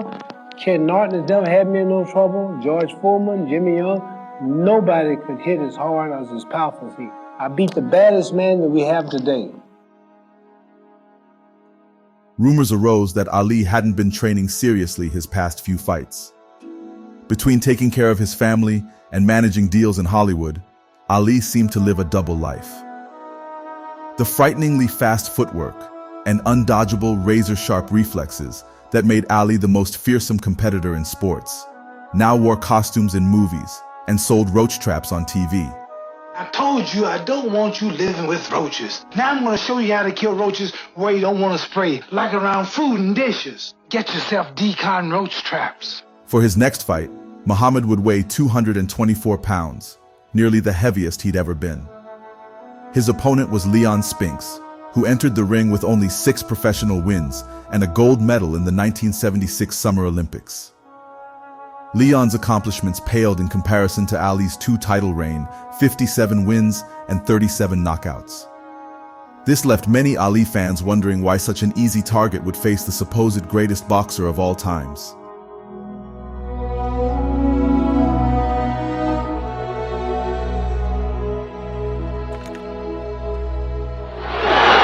Oh, that's so important now for this final flurry, Doctor. This is where Muhammad Ali has always been able to reach down into the bag of tricks. And my heart is bleeding for Ali. He can put this kid away, and he does not have it at 35 to 36 to come get him. He does not have it to come get him.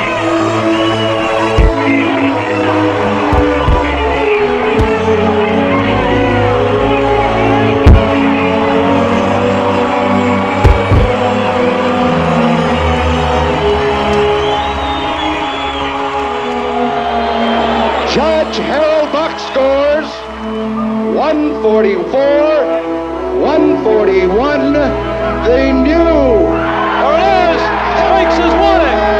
Leon Spinks has won the heavyweight championship of the world. Incredible. Incredible. What a heart this young kid has got.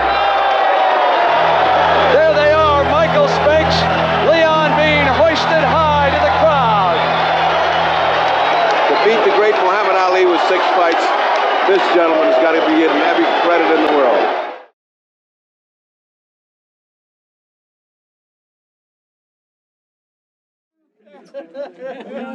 Leon, are you the greatest? He's learned from you. No, I'm the latest. I ain't the greatest. That's the greatest. I'm the latest. All right. And the latest was developed into the greatest. See, when I first beat Liston, they didn't really think I was the greatest. I had to prove it. He didn't beat me, now he's got to beat me again. And then he's got to go on to whoop the rest of them. Then they'll say, you are the greatest. Is there anything in Leon at this stage of his life that reminds you of you? Or reminds you of him? Vice President. Determination. Yeah, Do you determination. see any of you in Leon? The press couldn't hurt him. All this stuff like he don't have a chance. And he's 7 amateur fights, and It's a shame that I'm picking him. He sure proved y'all wrong, didn't he? He sure messed you up, didn't he? I'm glad of that. You messed him up, boy. But he didn't tire. Did he surprise you, Jim? Yeah, he surprised me. He surprised you and you on the side. You know he surprised me and I'm in there. That's right. He surprised you. You sitting on your seat drinking beer and you was shocked. I'm getting my ass hit. You know I was shocked. Whoever he fights next, whether it be Norton, Chambers, Young, if they fight, if he fights them like he fought me, they are in trouble. Mom, is this a sad day? You want a rematch? Is this a sad day for you? No. You know, it's a funny thing. It should be sad, but I'm not. I lost to Frazier, I wasn't sad. No excuses. That's right. A lot of people had excuses. My brother, certain people. You won, you was robbed, you was robbed, you was robbed. That's silly. I said, I wasn't robbed. Man was the most aggressive. He landed some of the best punches. I was on the offense, and the defense. He was on the offense, and I just got behind. I don't beat too many people myself, and I've made too many people feel bad too. We're all gonna lose in life. You're gonna lose your wife. You're gonna lose your mother. You're gonna lose your father. We all have losses in life. And one who can really overcome the losses and just keep living and try to come back and be successful. You can't go die because you lose. I did my best, and I trained. I was in shape, and so just lost. When did you realize you were really... One thing I could feel, which I believed it, but I didn't believe it was yet time. You feel the age. At 25, 26 years old, I know I've done much better. See, 36 is getting in the age. Do you feel you've had your best years? I know I have. Is it time to leave boxing? Yeah, it's time to leave, and then something tells you got to take one more try, one more gamble. The last time I saw you on television was with me. I mean, the last time we worked together. No, not the last time, but the time before that. You had been beaten still another time. And I don't mean to bring up an unpleasant memory. How are you? Say, let me ask you a quick and sudden question. There's something here in the paper, as we sit here now. Leon Ducking Can. Do those names ring a bell? And what's going on here? Well, as you know, Leon Spinks is the new champion for about another 4 months.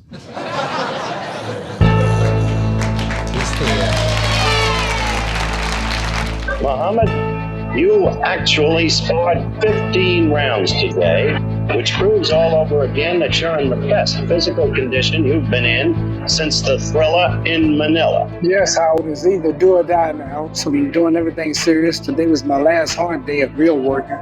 Ran about 5 miles this morning, plus about 60 rounds a day, plus my stamina. Now I'll just tape off. I do about 350 to 250 different exercises a day. This kind of publicity didn't really help me. I wanted to win, I didn't really train to win. Now I'm really ready. I think you look at my face now, you look at my body, my features, you can tell now this is not the same Muhammad Ali. Accepting that, then you know you have to fight differently. Different tactics. Just the same old dancing and moving. Muhammad would don the same white robe he'd worn in so many fights prior. The spark that had won him so many fights before had been ignited inside one last time and transcended the weary fighter's age. But now I got beat, I'm all washed up. Time magazine, the greatest is gone. He's washed up, he's old. Now I got something to get up and prove. To set a record that you know won't be never be broken in the next 100 or 200 years. I mean, to win the title back for the 3rd time.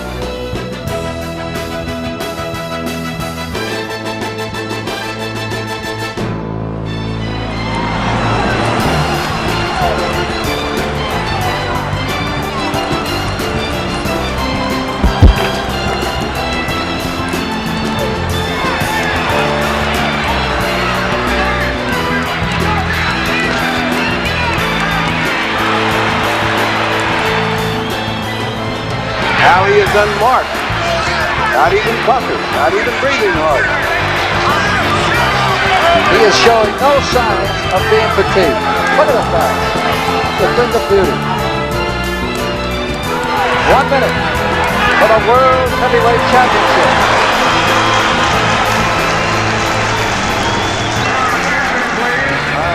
There's the ring announcer.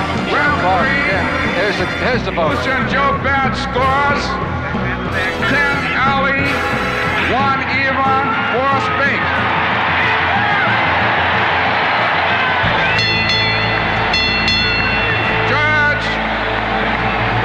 Judge Herman Dudek scores 11 Ali, 4 Spink.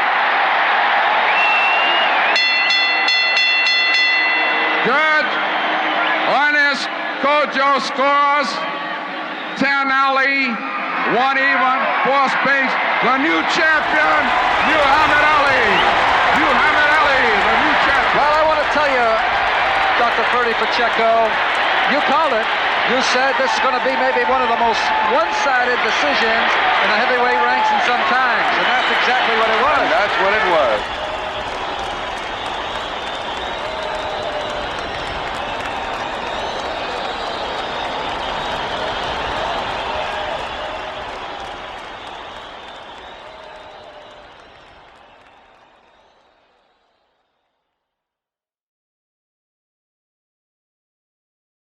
After winning the title an unheard of 3 times, the fighter, who'd stood toe-to-toe with titans, who'd defended an era's freedom, who'd been wounded from 55 hard-fought battles before him, laid down finally to have some rest. The greatest was no longer a title, but a fact. Nobody doubted that. And when you're the greatest, that means you've reached the peak. There is no level left above, no one left to convince, no one left to fight.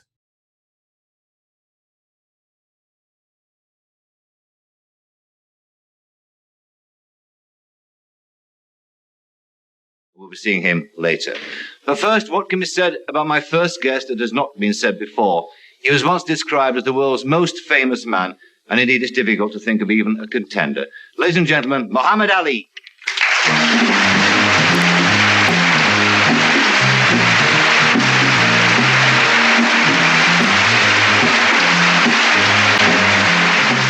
It's good to see you looking really great. I'm glad to be here.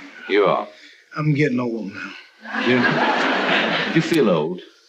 Yeah, I feel like I'm about 73 your age. Do you? No. I feel pretty good. You do.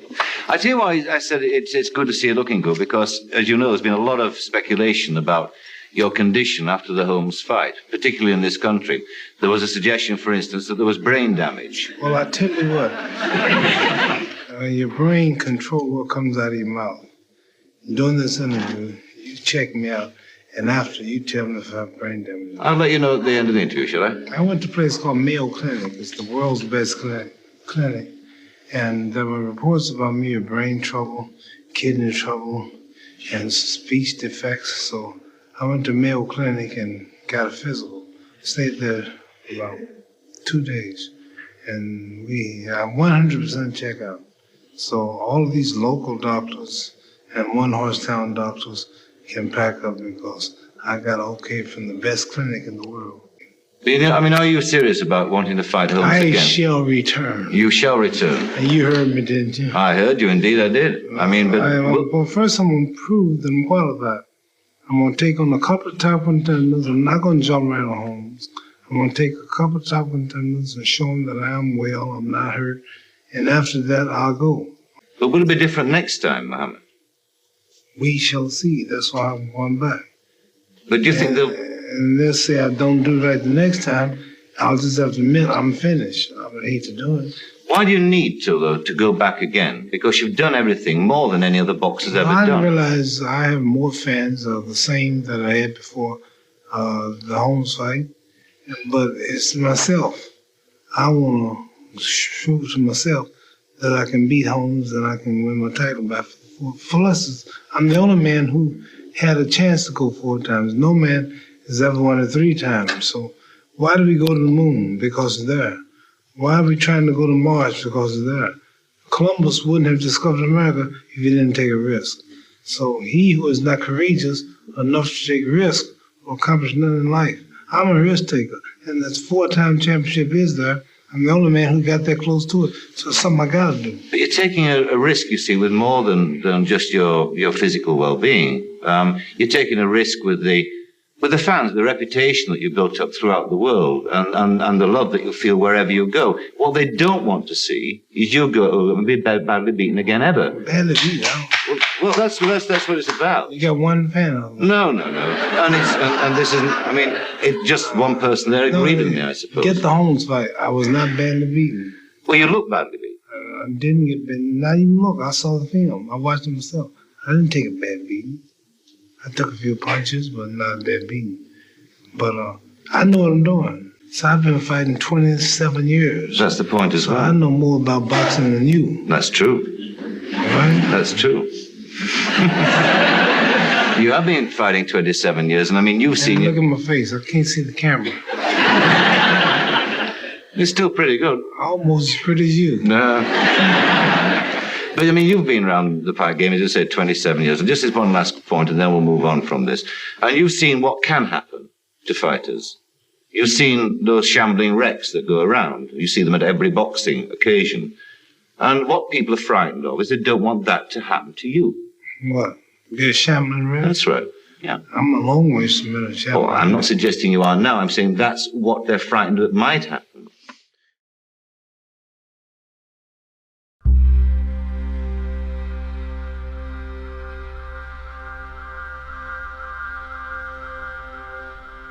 From a ledge 9 floors above Wilshire Boulevard, the hooded man shouted, "I'm no good. I'm going to jump. The Viet Cong are coming at me." Police, a psychologist, and a minister had all but given up trying to change the despondent man's mind when Muhammad Ali, who happened to be nearby, volunteered to talk to him. The former heavyweight champion went to a window and reportedly yelled, "I'm your brother. I want to help you." Recognizing Ali, the man finally opened the fire escape door, and Ali approached him on the ledge. It was a very tense 20 minutes. Several times it looked as though Ali was going to fail. Then, suddenly, it was all over. The man, Ali said later, began to weep. He was taken to the psychiatric ward of a veterans hospital. The former champ promised to visit him there later this week.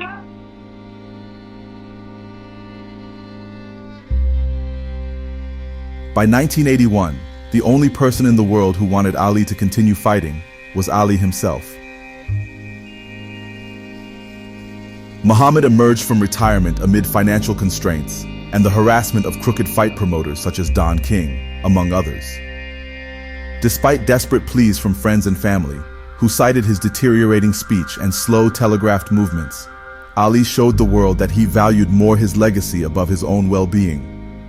A common flaw starting from Ali's past, which repeated itself here again. Muhammad, as he had so many times in the past, would risk everything for a 4th shot at the title, a dream he'd harbored since he was a kid. With damaged kidneys, and having absorbed an estimated 200,000 punches over his 21-year-long career, the champ would enter the professional fighting ring for the final time, risking both humiliation, his health, and possibly even death. Muhammad bid his final farewell to the sport of boxing with his 5th and final loss to title contender Trevor Berbick. For all that, this last fight should be respected, not looked down upon. But at the same time, it serves as a parable. Muhammad Ali, conqueror of the ring as he once was, always demonstrated the ability to persevere and swiftly move forward from any misfortune with shocking strength. Ali was a myth, a symbol for the indomitable human spirit, whose physicality resembled much in his prime the Roman gods of old. But just as myths are tall tales, so too was the Ali myth as well. He was skin and blood, just like the rest of us. And ironically, at this point in his life, that indomitable spirit, which had given him the courage to stand before mob-owned, steel-glared, Sonny Liston, rise up when Frazier knocked him down, and gave him the confidence, despite the naysayers, to face the undefeated Foreman. It was that same never-ending spirit which blinded him to his own weakness and put an end to his career.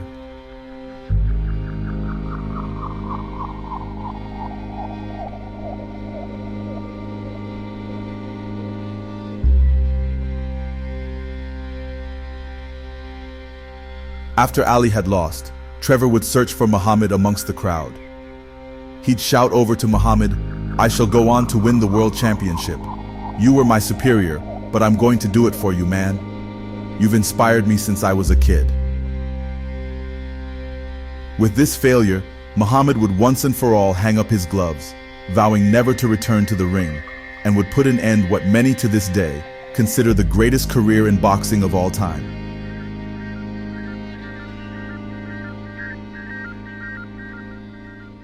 Three years after his retirement, Muhammad would be diagnosed with Parkinson's disease. The tremors he'd experienced in the past grew worse, now almost uncontrollable. "I'm in no pain," he told the New York Times. "A slight slurring of my speech, a little tremor. Nothing critical. If I was in perfect health, if I had won my last 2 fights, if I had no problem, people would be afraid of me. Now they feel sorry for me. They thought I was Superman. Now they can go, he's human, like us. He has problems." As news of his diagnosis spread, ill-intentioned journalists looked to paint the narrative that Ali was a fallen hero, completely removed from his former self. This isn't true. In fact, Muhammad's fame only continued to grow after retirement, and his character grew too, along with his seemingly unending influence upon the world. Come here, champ. He's awfully weak, champ. Oh. Hi there, Arnold. Who's that?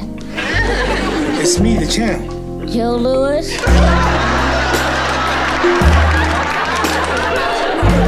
This kid's delirious.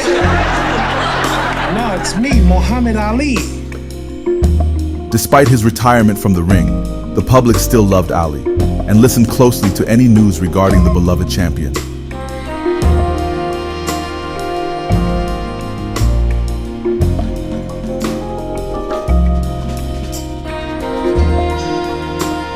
Refusing the effects of Parkinson's, he still lived every day with his purpose in mind. Muhammad Ali is with us tonight. And tell me, you have another business venture, or you're now managing fighters, is that correct? Yes, we have a company called Champion Sports Management. We're going to start training and managing upcoming boxers. How many do you have under your company? We have about 19 unknown. And we have a job to make them known. Now, do you help in that? Do you go into the ring and work with these guys? I'm going to start with we're going to open up my Direct training camp. In Pennsylvania? That's today. Yeah. Got a couple of things to remodel. And then we're going to hire a staff. And great champions like Tim Witherspoon. He's here, though. He's here. Tim out there? Tim Witherspoon is here tonight? World heavyweight team. Never a man to waste time, Muhammad would begin to direct his attention to more philanthropic work, destined on using his boxing winnings for good. For instance, in 1985 and later in 1990, Muhammad would travel and negotiate in an attempt to free U.S. hostages. On his second attempt in Iraq, he'd successfully released 15 American prisoners. It seemed there was nothing he couldn't do. He'd speak with world leaders, attend local amateur boxing matches, and tour high schools around the U.S., never denying an autograph, and all for little to no pay. Ali was admired by many for the humility he displayed regarding his fame and wealth. He was the highest paid athlete in the world, but most of his spending was devoted towards charity work and giving alms. Muhammad would use his influence as a boxer to spread his message of peace. For all that work, Muhammad's fame never left the public eye, successfully defending his title as the world's most famous man, far past his retirement.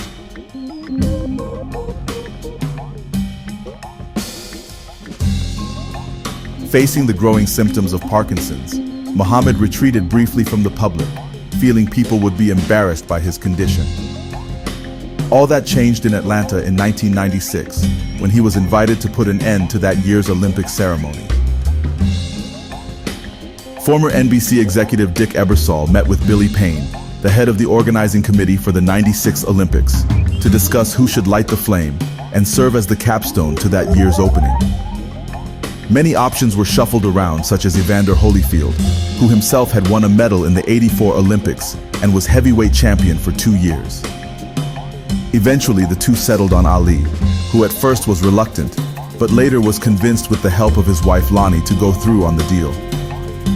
Ali's appearance was kept a complete secret up until the show, and the crowd's roaring applause and cheers once again ignited a spark inside, which convinced him to return into the public eye following his brief retreat.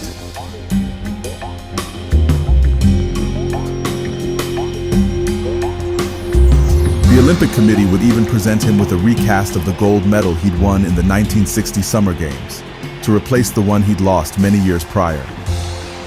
After this famous appearance, Muhammad would make some brief cameos on TV shows and appear for an interview once in a while. But ultimately, Ali decided to live a quiet life from here forwards, focusing on his children and his family. Ali's worries that the world had forgotten him were overpowered by the resounding ovation produced by the Olympic crowd that day. The world loved Muhammad Ali. He was named an icon, a minister of peace, and a modern-day hero. The truth is, the world will never forget about Muhammad Ali, nor men like him, a dream surely unthinkable to the once 12-year-old boy in Louisville, Kentucky, whose faith in man was tested at the hands of a bike thief 42 years prior.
After a grueling 32-year-long battle with Parkinson's disease, Muhammad Ali died on June 3, 2016, at the age of 74. His daughter Hana Ali would tell a poetic story of being at bedside in the hospital that day. Even when facing death, the champ fought with the same strength that defined his life. For 30 minutes, his heart just kept beating. No one had ever seen anything like it, a true testament to the strength of his spirit and will.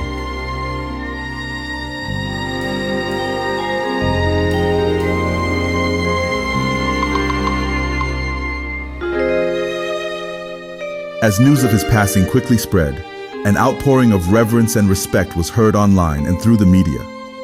For many around the world, the news of his passing was like losing a family member. Ali wasn't just respected as a cultural icon, but loved individually. In our world today, we desperately need another Muhammad Ali, a man known worldwide for his charity and ability to lift the spirits of those in need, a man who heals the hardened hearts of those around him, a man who can motivate people, teach them that they're valuable. That's a solution to heal, as Ali once put it, this world which is on fire with hate. In his 20s, Muhammad showed us how important it is to be strong, thick-skinned, harnessing an unwavering spirit which pursues through suffering and comes out better for it, not worse. And he had to be this way. He had to be strong, both for his career in boxing, but more importantly to maintain the courage and willpower needed to defend his image and his convictions. Remember, Muhammad was just a normal middle-class kid from a small town in Kentucky, one who lived through several of the hardships we ourselves do today. Even with these limitations, through illness, through oppression, through poverty, through financial troubles and legal battles, through unlikely odds, Muhammad Ali emerged triumphant as a powerful force for good. I'm always going to be one black one who got big on your white televisions, on your white newspapers, on your satellites. $1 million checks and still look you in your face and tell you the truth and 100% stay with and represent my people and not leave them and sell them out because I'm rich and stay with them. That was my purpose. I'm here and I'm showing the world that you can be here and still free and stay yourself and get respect from the world.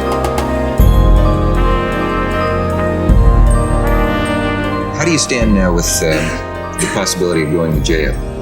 Oh, I don't know. I'm just waiting any day now. Do you think about Do you think about that though? Do you ever think what you'll do if you? Well, yes, you think about it at nights when you're in the bed. You think about, if I went this way, what could have happened if I went this way, and I've figured it all out. Yeah. No people gain freedom until some have to die, some lose their wealth, some give up money. But whenever people want to really make progress, some have to sacrifice a lot. And I like to say, white America right now is spending $30 million a day in Asia. Black and white boys are dying unjustly for nothing, just to free somebody else. So why should I worry about going to little old jail to free my poor people who's been catching hell here for 400 years?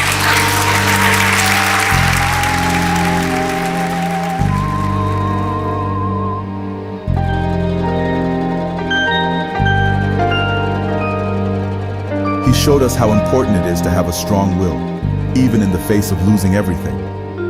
Like strength, he taught us how important it is to have a determined mind, one that doesn't stumble upon each obstacle in its way. Without this strong resolve, Muhammad would have crumbled under the enormous weight of opposition he faced both inside and beyond the boxing ring. It's vital, too, that through these roadblocks, your mind remains strong as well, undamaged, still able to love all people and see the good in them. When you see me in the ring fighting, it's not just to prove I can beat this man. It's to beat this man and to go back to Chicago and walk Skid Row. Go to Harlem where the black people are taking needles every day. Dope is a big thing in America now. People are dying. Black women are walking the streets, prostitute themselves. When Muhammad Ali come out, for 1 hour they're righteous. So my fighting is for a purpose. To pray to Allah, represent Allah, and go back to the hells of America and walk the streets with my downtrodden people, because all big black people don't no more want to be black. I can say it loudly on television here in the world. No, I'm the only big $1 million making in the white man's world of prestige who speaks for his people 100% and don't give a damn about the money, being shot, take the title, take it all, and to go to jail tomorrow. I love my people, and I'm not going to sell them out, make no movies and mislead them and marry blondes, because I'm one Negro who the boss let me come in the castle and the rest of them in the fields catching hell. I'm going to the fields and represent them if it means die. So that's why I'll fight.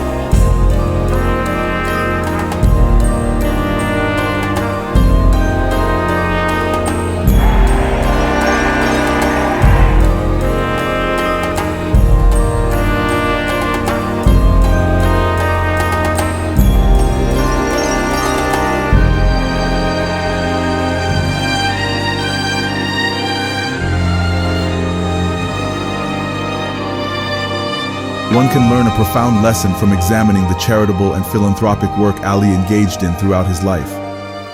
He could have easily let his past destroy him, as so many people do. He could have easily used his experiences growing up as evidence that the world's not worth fighting for, as evidence that evil has corrupted humanity far beyond fixing. But he saw through all that. The injustices committed against him were the actions of a misguided few, not the whole. A realization too many forget in the face of pain. In The Soul of a Butterfly, he wrote, "I knew that my heart could harden in a world with so much pain, confusion, and injustice. Somehow, I knew that if I were going to survive, I could not become bitter. I would have to love those who would not give it in return." You saw him on television, there was no one more beautiful. You saw him walking down the street, he was a beautiful thing to see. What a phenomenon. I think Muhammad Ali and I did something for the world, because people, Saudi Arabia, China, Japan, all over Africa, Europe, they all stood up at weird hours of the morning and night to see that fight. And they looked at it from Africa and they saw two men contending. One was supposed to win and the other had no chance. And they were shocked. Muhammad Ali didn't have a lot of muscles. He wasn't all that strong. I'd been in the ring with stronger human beings. This man's presence dominated that fight. That presence. You could hit him where you hit everyone else, but he was not willing to fall. He was not willing to be counted out. Frazier passing and then losing Muhammad, which was the greatest piece. I call him the greatest piece because we were all just one guy. We didn't exist without the other. And my life will not be the same now. Too much of me has been missing now. In an era where many were confused, disillusioned, and still suffering the aftermath Vietnam and World War II's destruction left in its wake, Muhammad Ali emerged as a beacon of hope to those who believed the world was coming to an end. Though the Vietnam controversies have since passed, Americans today still suffer the ever-growing effects of government mistrust, often asking questions which are left unanswered. Therefore, great men like Muhammad, who contain a healing voice, who value life more than money, who sacrifice themselves for the benefit of others. Men of renown like this are necessary to soften the hearts of today's still confused, disillusioned people. Let the story of Muhammad Ali never be forgotten, nor the teachings he imparted unto the world. What it takes to be a leader, the importance of a man's strength, and harnessing the willpower to dig through the depths of suffering and come out complete instead of broken. He lived a life truly worth living, where every day was valuable and no time was ever wasted. Through his message and actions, Muhammad Ali transformed from one of the most vilified, hated men in America to one of the most famous, most loved men across the entire world. As we remember the greatest, let us examine not just what he achieved, but how he enlightened others and the world. He fought his battles. Now it's our turn. Let us cast aside as he did the opinions others have prescribed upon us, and unearth the qualities unique inside, those that heal and improve, rather than dissuade and conquer. With spirits confident and determined, this is how we can instead conquer evil and lead man into victory.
So, I rake the sky. I listen hard. I trawl the megahertz. But the net isn't fine enough, and I miss you. A swan sailing between two continents, a ghost immune to radar.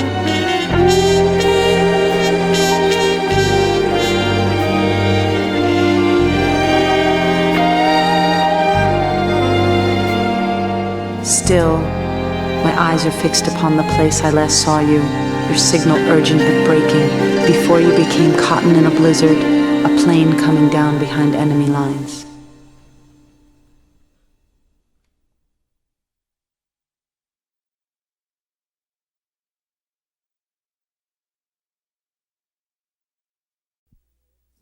Well, as we know, everything comes to an end.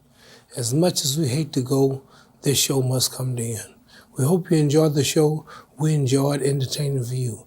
And by popular demand, we will be back. So write your various networks and see if you liked it or not. And if you did, we will be back very soon because I always return.